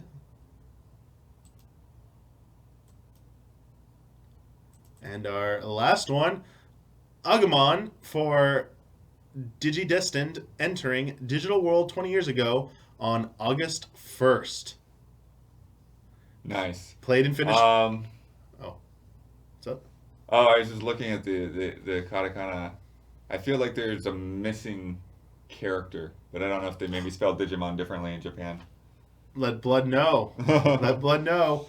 They want to add also played and finished Judgment, started Sekiro, but not sure if they're going to finish it. Beat Rin of Water. That's all that happened this month besides returning from Japan. Oh, they are saying it is spelled Digimon. Interesting. There you go. Thank you for that. Love and respect. Nice. Our next submission comes from John. Let me get this set up. Top row. Thank you. And let me come back to Cam because we got a little bit to read here first. Hello, Damiani Bloodworth. I'm happy to say I've begun the path to being an untrained, unqualified amateur game developer. I'm designing my game in GB Studio, a very cool program I learned about from Kyle Makes the Game Boy Game Streams. Nice. Game Boy or GB was the perfect place for me to start because it's a very straightforward system to use and has a great feature that allows you to export your game as a Game Boy ROM, meaning it can be played on any Game Boy emulator or actual Game Boy through a flash cart. That's pretty cool. The biggest challenge in designing the game so far has been creating the assets, since I've never done pixel art or really any kind of art before. GB Studio limits you to using the original Game Boy's 3 to 4 color palette. This is both helpful and difficult because while I don't have to worry about things like color theory or matching, I do have to make things clear and coherent using a couple shades of green or gray. The game is set within a still unnamed Renaissance-esque kingdom at a prestigious university for the children of the elite. Well, the second and third children of the elite. The main character is a freshly hired historian who had her pick of any school in the country to work at, and the reasons why she chose this place are revealed throughout the game. Now enjoy a few pre-alpha screenshots of the main character and a few environments in varying stages of completion, including the university's main courtyard and lecture hall, a classroom, and the main character's office, which is really a converted storage closet in the basement. So let's get these going. So here is the first shot. So I'm guessing this is the main courtyard. Nice. Sorry, right there. Getting a little bit of Final Fantasy Adventure vibe. Next up, yeah, like you see the school and like the main entrance right there. Yeah. And the interiors. Gotta go to those lecture halls. There we go. Oh, There's the It is great. Yeah. It's pretty good. All the books and the inkwells. And our last pre-alpha shot. Ah, their office, a converted Got it. storage closet in the basement. It's pretty The good. lamps on the wall too. Yeah. Yeah, pretty good. Good work. Keep working on that. We look forward to seeing more of it. So now it is time to put on our headphones because we move into the audio and eventually video section of our community showcase. So our first audio submission comes from Kitsune Lane. Okay, so here's my thing. A piece of music I've been working on. It's still a work in progress. I also have no idea what key it's in, only that it's based on D and seems to be some kind of made-up scale. Because the list of notes in it is weird and never really seems to switch key. The notes are D, that's D major, right? D sharp. D sharp, sorry. D, D sharp, E, F, F sharp, G, G sharp, A sharp, B. And no, it doesn't sound like as much of a mess as that seems to signal. Now, I did my absolute best to shorten this down from 5 minutes 30 seconds to 3 minutes, but I only managed to get to 3:30. I hope that's okay. You're lucky it's me. Jones would stop that at 3 minutes and be like, no more. All right, so let me get this queued up. Change file to Kitsune Lane, and here we go.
That definitely would work as a battle theme.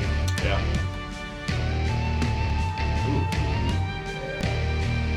It's like the dialogue part. It's like, A little flavor. you betrayed me, Smith. No, it was you who betrayed me, Alex. That's it.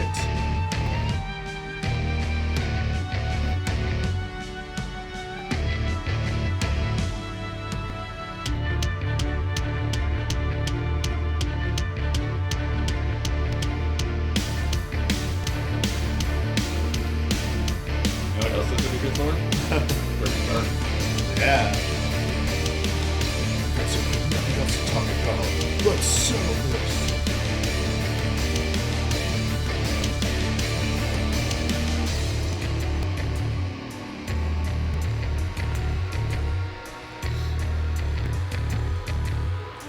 How crazy would it be if Xbox actually dropped Perfect Dark back and it was actually good for some vocals in there? Buried.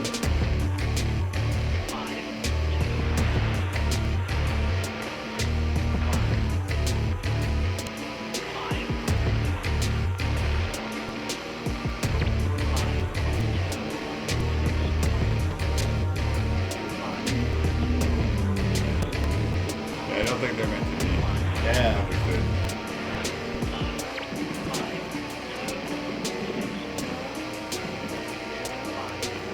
Yeah, there's multiple voices now.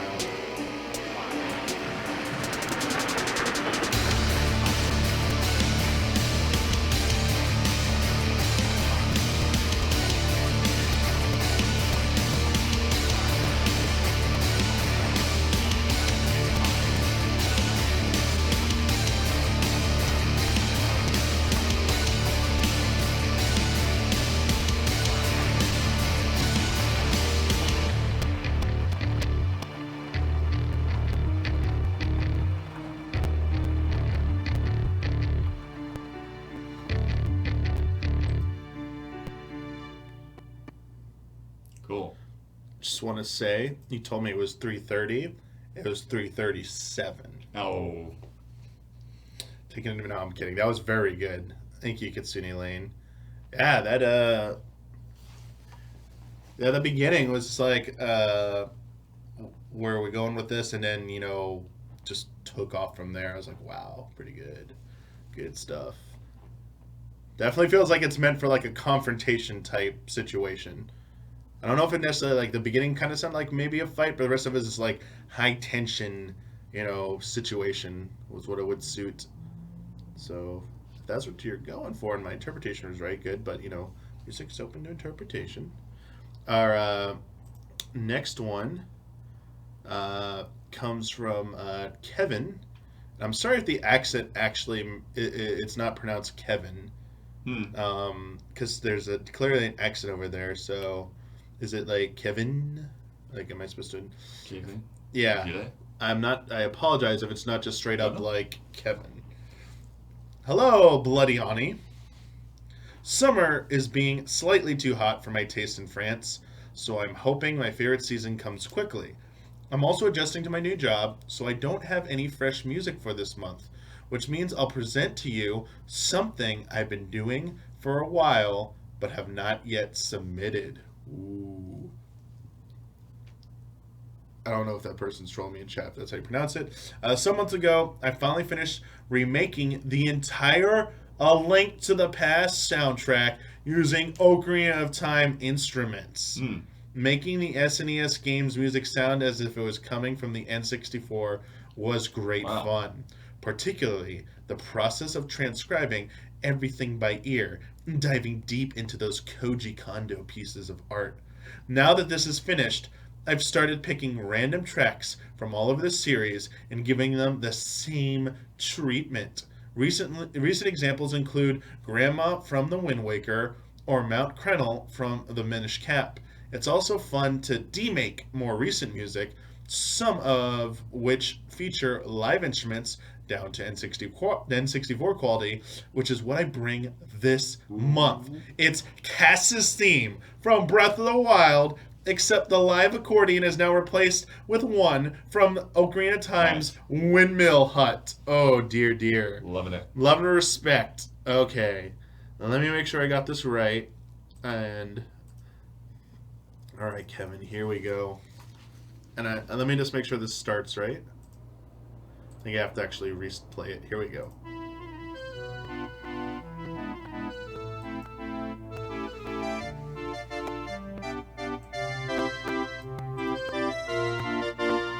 Happening on screen, or is that just our headphones? I think it's in the song. I was noticing on the last one too, so that's why I was wondering.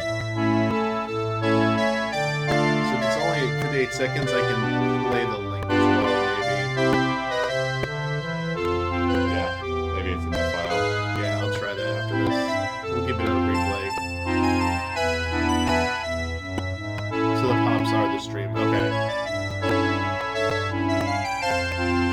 I'll give it a replay, don't worry. Popping was in the last song too? Yeah, it was. I didn't hear it in the There last was song. nothing at the end. Alright, I'll just play the links then since there's songs. I apologize. Okay, so give me a sec. I'll get that link going. So we'll do it again. Here you go, chat. Oh yeah, there's one better. There we go. Yeah, it's something about how we tried to pull it down.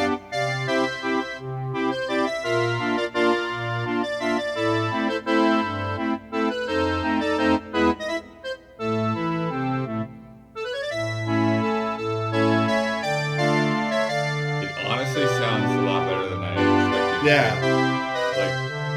Like, I mean, I hear the windmill Yeah. music, but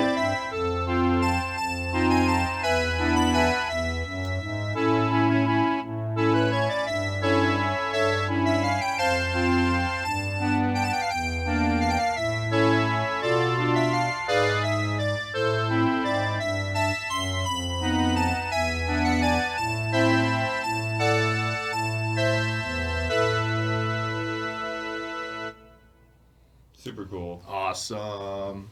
Thank you for that. That was really cool. Yeah, I would have believed that could have been like an alternate version, like thrown in there as a bonus. Yeah. Like that's kind of interesting to see. I wonder, is it just that some of the Ocarina of Time music or N64 music, like they just because they knew the limitations of the hardware, they didn't get as bold with some of like the I don't, what do they call it? Like it felt like there was like more going on in the song and that than a typical like N64 song. So is it? There may, I mean, I don't know So- if they accounted for this, but there may have also been limitations in terms of other audio tracks they needed to use. So yeah, my question is, does that use more channels than it was capable because of how many instruments you're using? Is that using more than was like? Would that actually been able to be played on an N64, or are you just using the N64 instruments to emulate what like the song should sound like if it could have been played on the N64? But like, if you actually tried to make this composition play on a N64 hardware, it wouldn't work. That's what I'm curious about. It's excellent work. I'm just curious if this would actually play on an actual N64. You've piqued my curiosity about that, so thank you for that. Our next submission comes from Matt Bullenbach. There wasn't any using any more challenges than Smash 64, Yoshi Story. They had layers. Okay. Ahoy, Mr. Damiani and Mr. Bloodworth, my fellow allies. This month I present a jovial tune, the main title theme from Wave Race 64. Please enjoy, love, and respect. Whoops, just copy and paste and go. Here we go.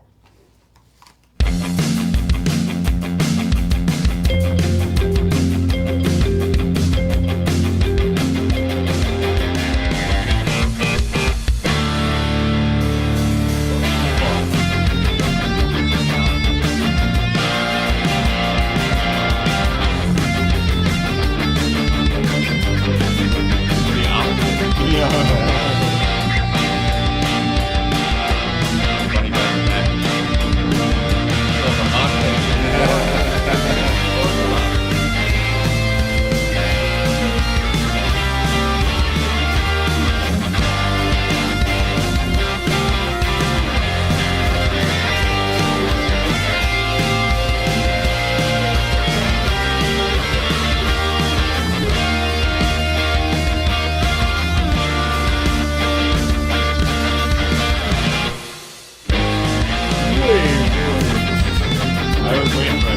Jeremy's gonna throw it in there.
Nice. Very cool. You know that makes me want that Yeah. Switch game now. Switch. Give me a Switch. Wave race. Switch. We gotta get it. Give us that Switch wave race. I know Don would also want that very much.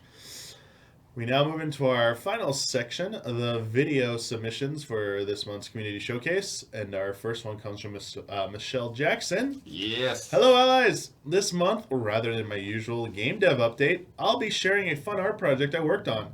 I drew myself and some friends as members of an imaginary Pokemon League. The music in the background is from my game soundtrack. P.S. So glad you all enjoyed Twin Sister. Nice. Here we go. Let's check this out. This should not have popping in it. If it does, I can fix it. Don't freak out. Here we go.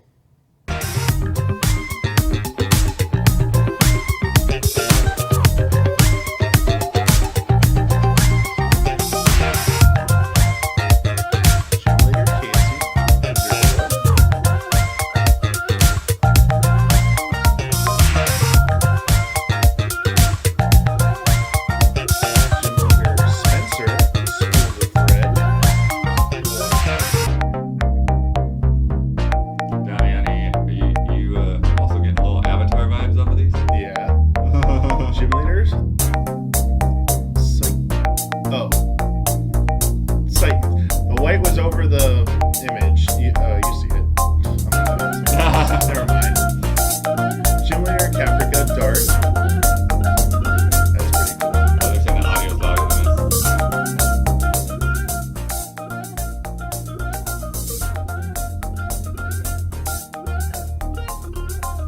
Nice.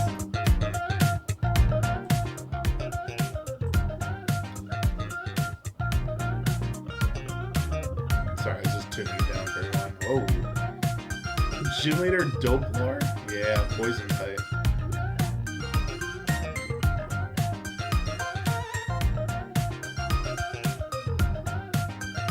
Gym leader, Flex Healer, Fire. That's really cool.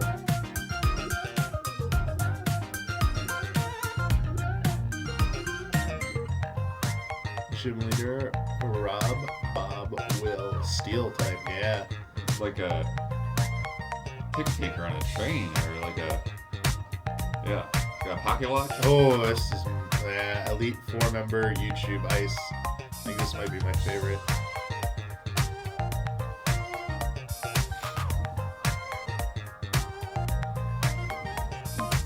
Elite 4 member Lynn, Goo Party Planet, Grass type.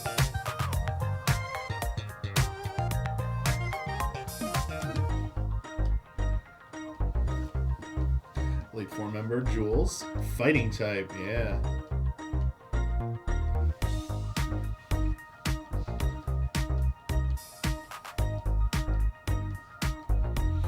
Elite former Michelle Ghost. Very good.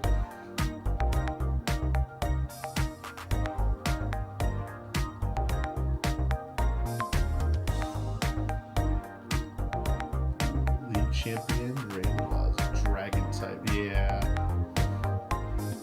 Good stuff. Saw that in chat. Thanks to everyone who let me make a design for them. Very jolly. Nice. Thank you. Yeah. Good stuff. Our next video submission comes. That was really good work, by the way. If I didn't say that, I forget if I did. Our next submission comes from Mason Victoria. Hello, Damiani and Blood. This past month, I have had the honor and privilege of working with an incredibly talented team to create a little video game called Sorcery. We thank everyone who had voted us to be the most vile video game of this year's Glenny's Cauldron Game Jam. And we'd like to shout out all of the incredible games that were created by and for this amazing community. It was an amazing experience to connect with fellow patrons, many of which I've seen share their work in this very showcase and see their talent firsthand. Here's hoping this is not the last time we see Glenny's Cauldron. We decided to cut together a short video of the creative process behind making the video game, and we hope you enjoy it. Love and respect, Mason Victoria. Let's check this out.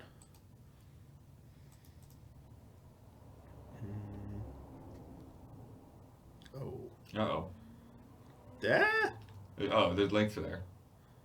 One sec, chat. I can make this work.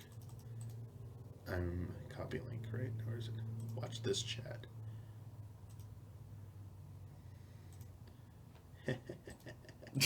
Oh no! Why would you do this to me?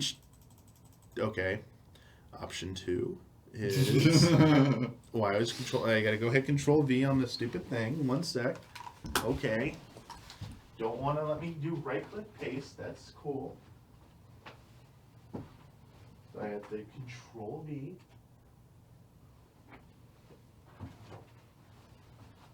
Okay. So sorry. Like deaths. The death counter. Death counter went up by 1. Okay. Okay, game. Give me 1 sec. Oh my. Watch it. Classic Sleazer. Nice.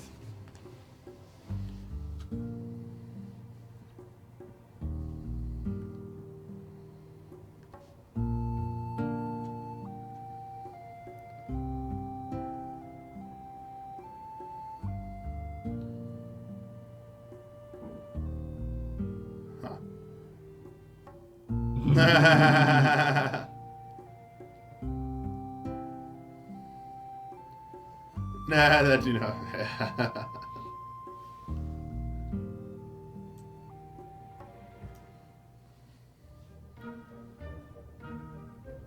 That definitely looks like Glenny's Cauldron. If there ever was a Glenny's Cauldron.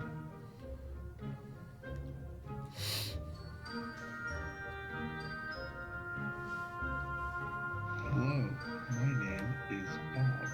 What's your name?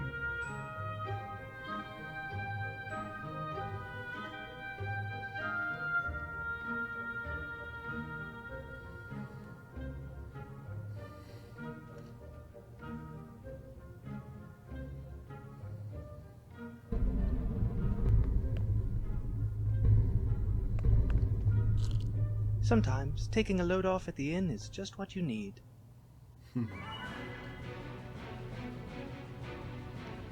T-pose hype.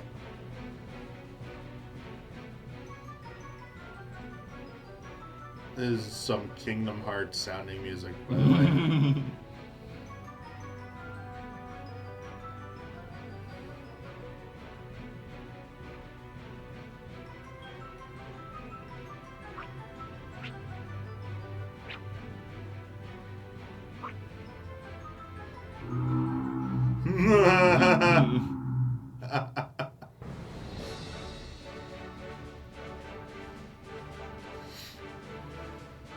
Wow.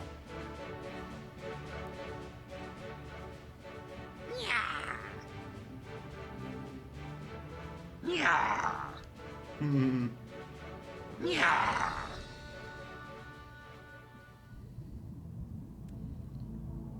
Gah.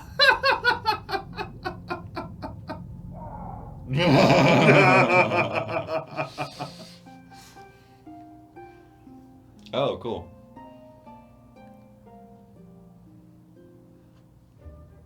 Man, I could really go for a Mountain Dew right now. I forgot.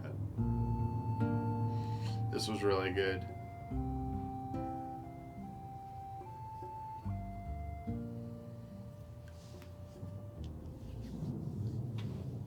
Very good stuff there. Thank you for that. Yeah. That was a cool. blast. Yeah, especially like just to point out the little things that you can't catch when you're just jumping into something. Yeah. Group stream, yeah. Very fun. I mean, even if I played it on my own, I probably wouldn't have caught all of that. Yeah. Next video submission is from Sebastian. Hi, Damiani and Blood. I really did it and released Chapter 1 of my Dreams game. Nice. It now has an official title and is called Mimeo Prophecy. Is it Mimeo or Mimeo? Let me know. Blood even saw the intro 2 months ago when he joined the showcase at the time. Remember Blood? The old lab, lightning hitting it, and Cody calling his best friend Ian. The gameplay you're about to see is directly after the intro. In Chapter 1 is only one fight, which I don't want to give away. Sorry, but the battle system is in real time, and I can show that when there's more fighting in the months to come. Playtime for now is about an hour if you do the side quests. I couldn't fit it in here, but I hope everyone who owns Dreams will check it out, play it, and enjoy it. Love and respect, Sebastian. And we have this video for you to check out.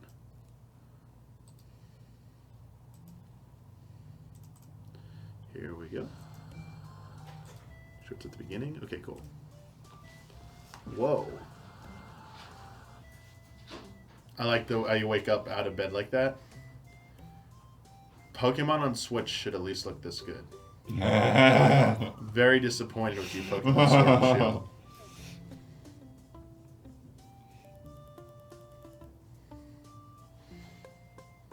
There will not be a cool aquarium in my room when I start Pokemon Sword and Shield.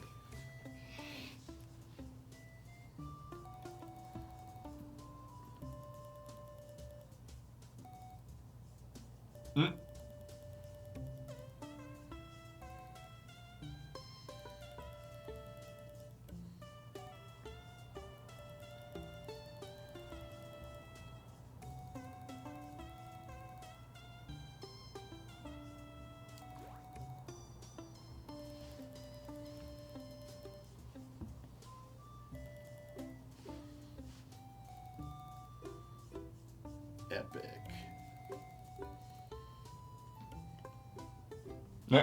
Mom asks, is your idea?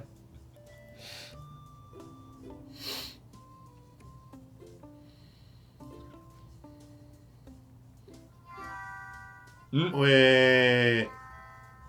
Yeah. Synth kitties.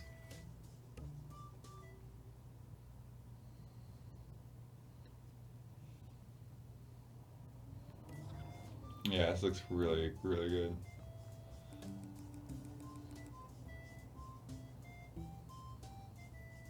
Like all of those like items and stuff in the kitchen.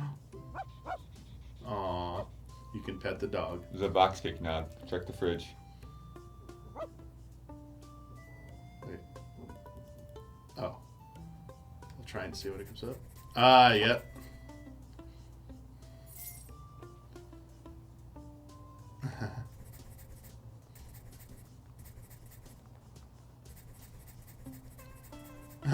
It's wow.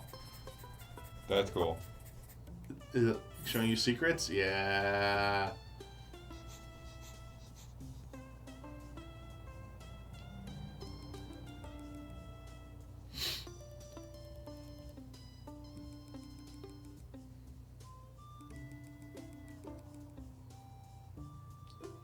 Fruits and a newspaper.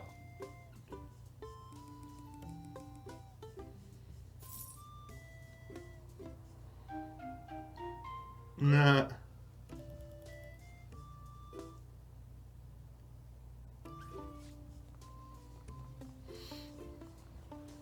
Yeah, Pokemon Sword and Shield's towns will not look this good either. Uh-oh. Wait, is that the end? Or did something happen? Well, that's 3 minutes, so... Oh, okay. Yeah. Yeah, it did not feel like 3 minutes, chat. If that did cut off, just let me know. But since it's right over 3 minutes, I'm gonna assume you just that's where you decided to cut it. But Yeah. very good looking, yeah, This is what playing a Nintendo demo of D3 is like. yeah. Yeah. That's just yeah. Let's give you a little taste. You want some more? They got you hooked. Now you're gonna pre-order the game. Good stuff. Our penultimate submission comes from David Barca. I'll try this again, as I've always been late posting. Hope you enjoy Damiani in Blood. Well, not too late this time. Switch it over to David's submission. Here we go. Oh. I recognize that immediately.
Yeah. Very cool. Very good.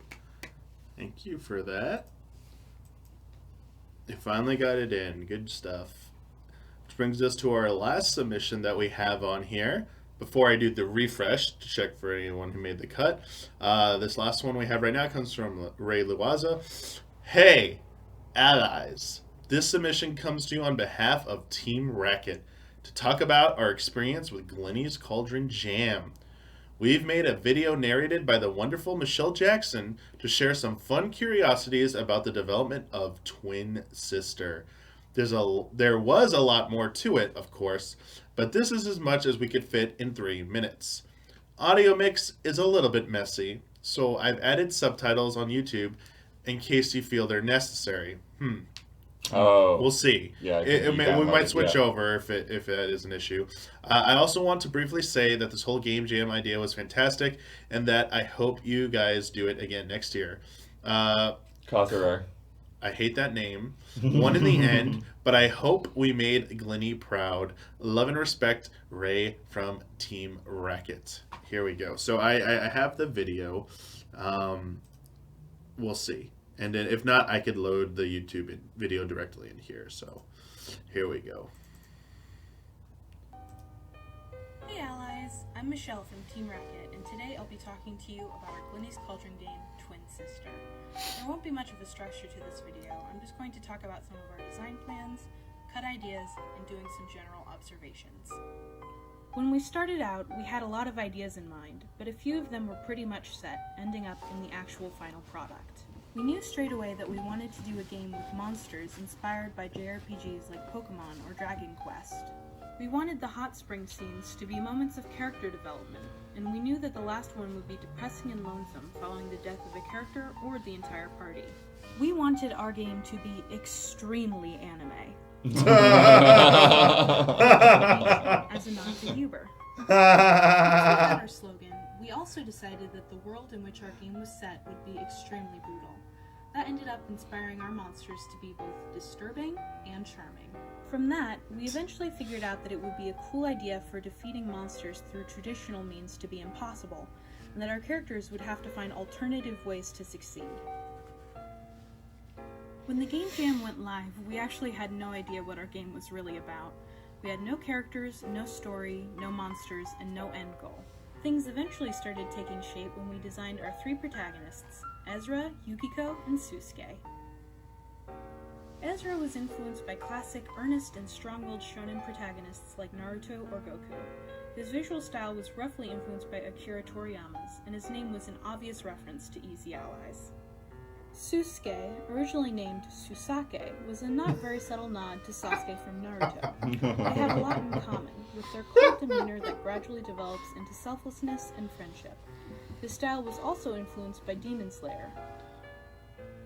Yukiko was inspired by Persona 4's Yukiko Amagi, and her visual style was somewhat influenced by Pokemon. We also had a lot of ideas that we had to cut. We wanted to have art for each monster after they'd been hit with the item. Oh, wow. This game, where previously empty waterfalls would now include the bodies of the deceased party. A combo of genres between JRPG and side-scroller, with an overhead perspective double jump, and Justin Bieber as the final boss. What? Some cut monster and item combos included a vampire bat defeated by garlic, rider's block defeated by a pen, swamp catfish defeated by a fishing rod, and a hipporaph defeated by Dance Dance Revolution. We also forgot to include music credits in the actual game, so that's what I leave you with.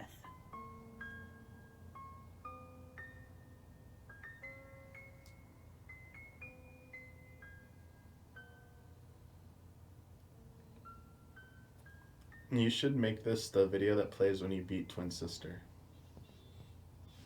The real answer to writer's block, which I mean it doesn't work for everyone. Watch YouTube. But no, it's the boss knocks on your door and is like, I need this by this afternoon. Yeah. It's like, oh crap! You have a deadline? Where is it? Oh, we want to get this into production, so we see that scripts now. Wait a minute. Let me think about that. Okay. Yeah, sure. Okay, so let me reload the Patreon real quick. Step over to the PC real quick to do that, and we'll see if any of those submissions made it through real quick.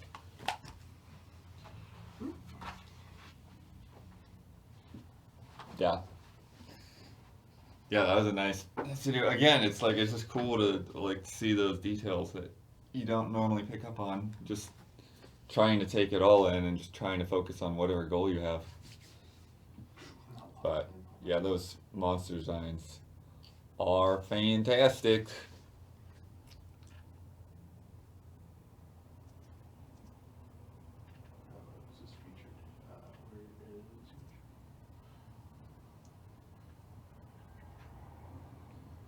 All right.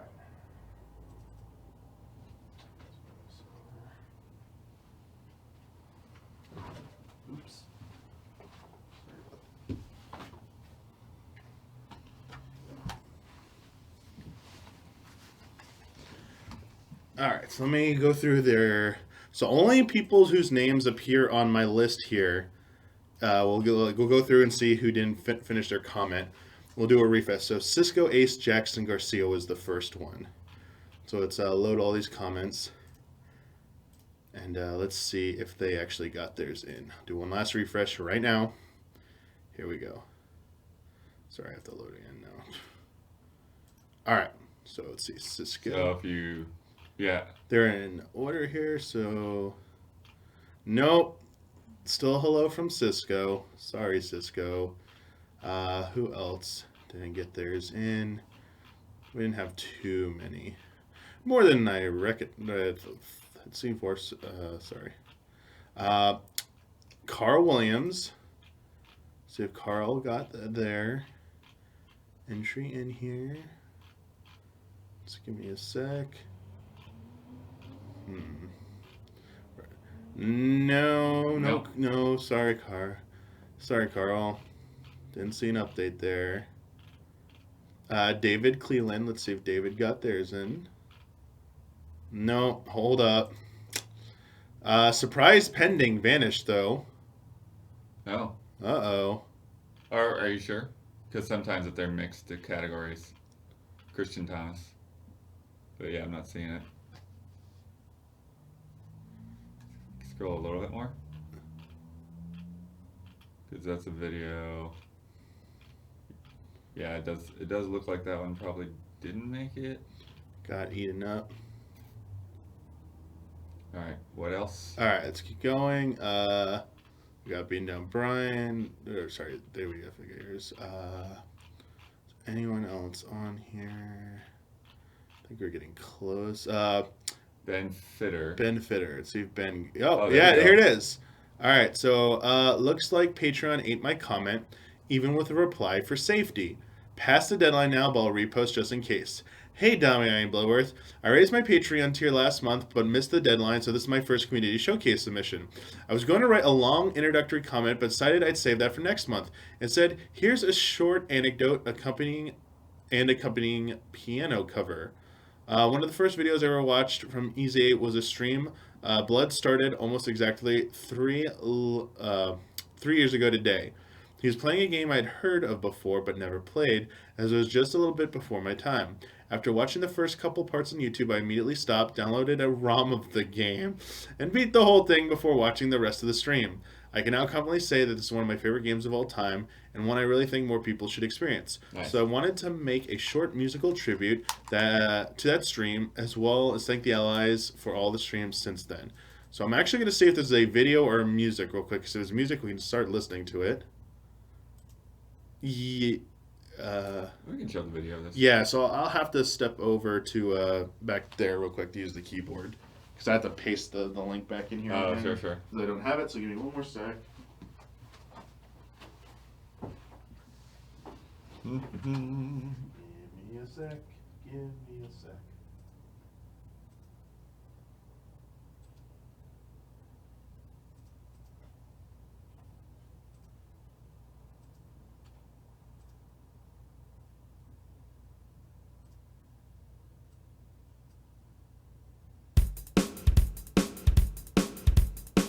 Nice.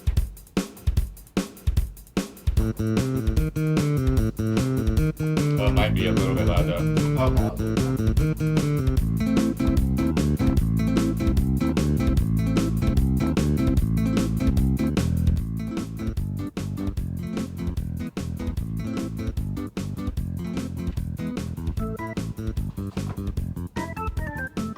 Yo, some Nice. Persona vibes there. That's bad, man. I know. You gotta listen to metal music, man. That's some good stuff.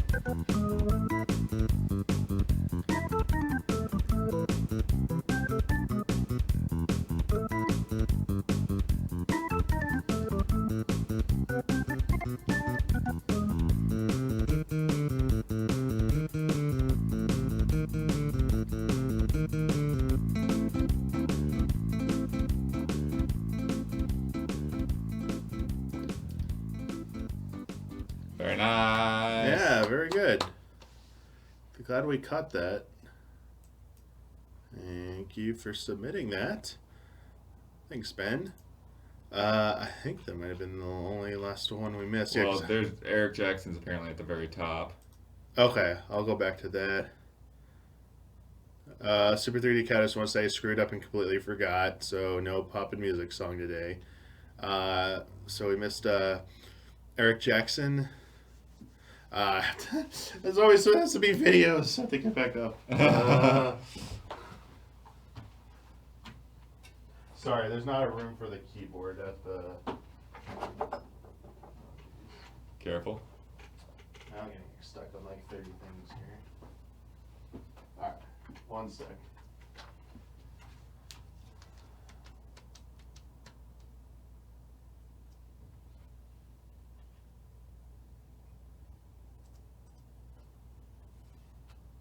I'm gonna pause this one.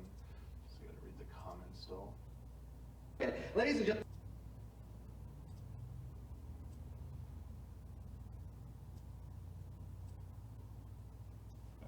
By popular request of one ally, here's a highlight reel of some of my favorite moments from my competition routine a couple months ago. I happily give up my throne as thumbnail king until the next showcase rolls around. Okay, here we go. From Seattle, Washington, Eric Jackson.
Oh.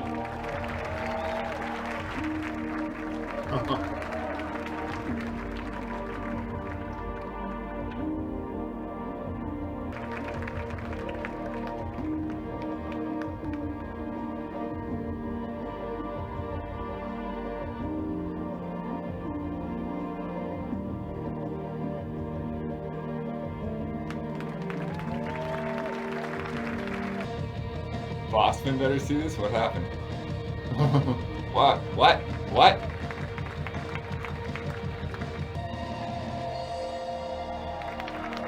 Jeez.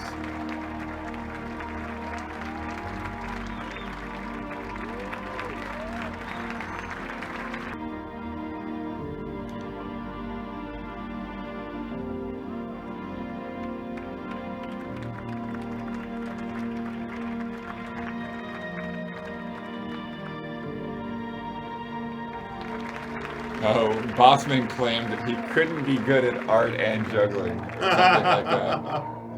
Whoa.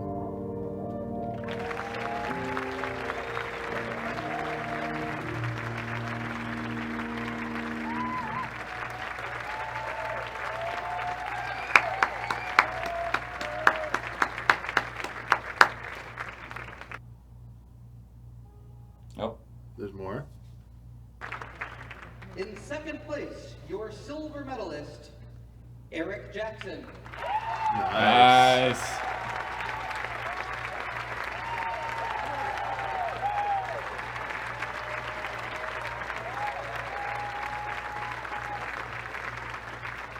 Watch Box Watch Boss speak. speak.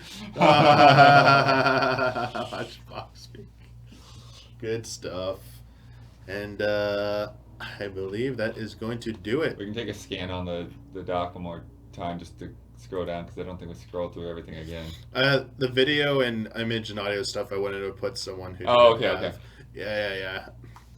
So that Cool. is everything for that made it in time for this August 2019 Community Showcase.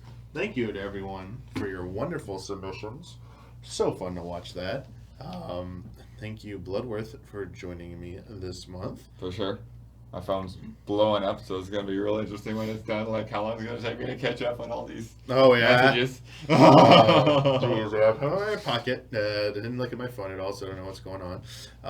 But yeah, Bloodworth, do you want to also, again, now that we're at the end, remind people who maybe just tuned in now, if they want to participate in the next community showcase? This is the community showcase. The submission is part of our Patreon. So if you go to patreon.com/easyallies, that is the primary way that we're supported. We're completely independent. We are funded by our fans, and that is how everything happens, whether it's on this Twitch channel, on our YouTube, or on our podcasts. So go to patreon.com/easyallies and check it out. You can, one thing that we do, Damiani, is we unlock this post. So now that all the submissions have been made, people can go back and watch. Oh, really? Yeah. So just unlock the post, you say. And then let's do it right now. Yeah, you can go through and you can browse everything individually that you saw here. And you're all free now. It is now public. But if you're part of that tier, you can see all the tiers on the right when you go to the front page of our Patreon. And if you're part of that tier, you can submit just like all the wonderful people that submitted today. And you can also look at the other incentives that are there. For $1 a month, you can get access to some exclusive shows and our weekly business updates. And for $5 a month, you can get early access to some things. And there are a lot of other fun things like fan mail and Q&A and stuff like that. But yeah, so thank you to everyone here who supports us via Patreon or via Twitch subscriptions. It all is definitely very valuable to us in keeping this going. We will see you all next month. Can't say for sure. It might be me hosting again. We'll see. I actually don't know who Huber's next month. I think Huber is next. Huber is definitely the next on the docket to be the guest. So at the very least, Huber will be joining you. And we'll see if I'm still here or if Jones returns. Don't know. We'll find. You'll have to tune in to find out. And thank you all. Love and respect and everything like that. Until next month. Take it easy and see you later.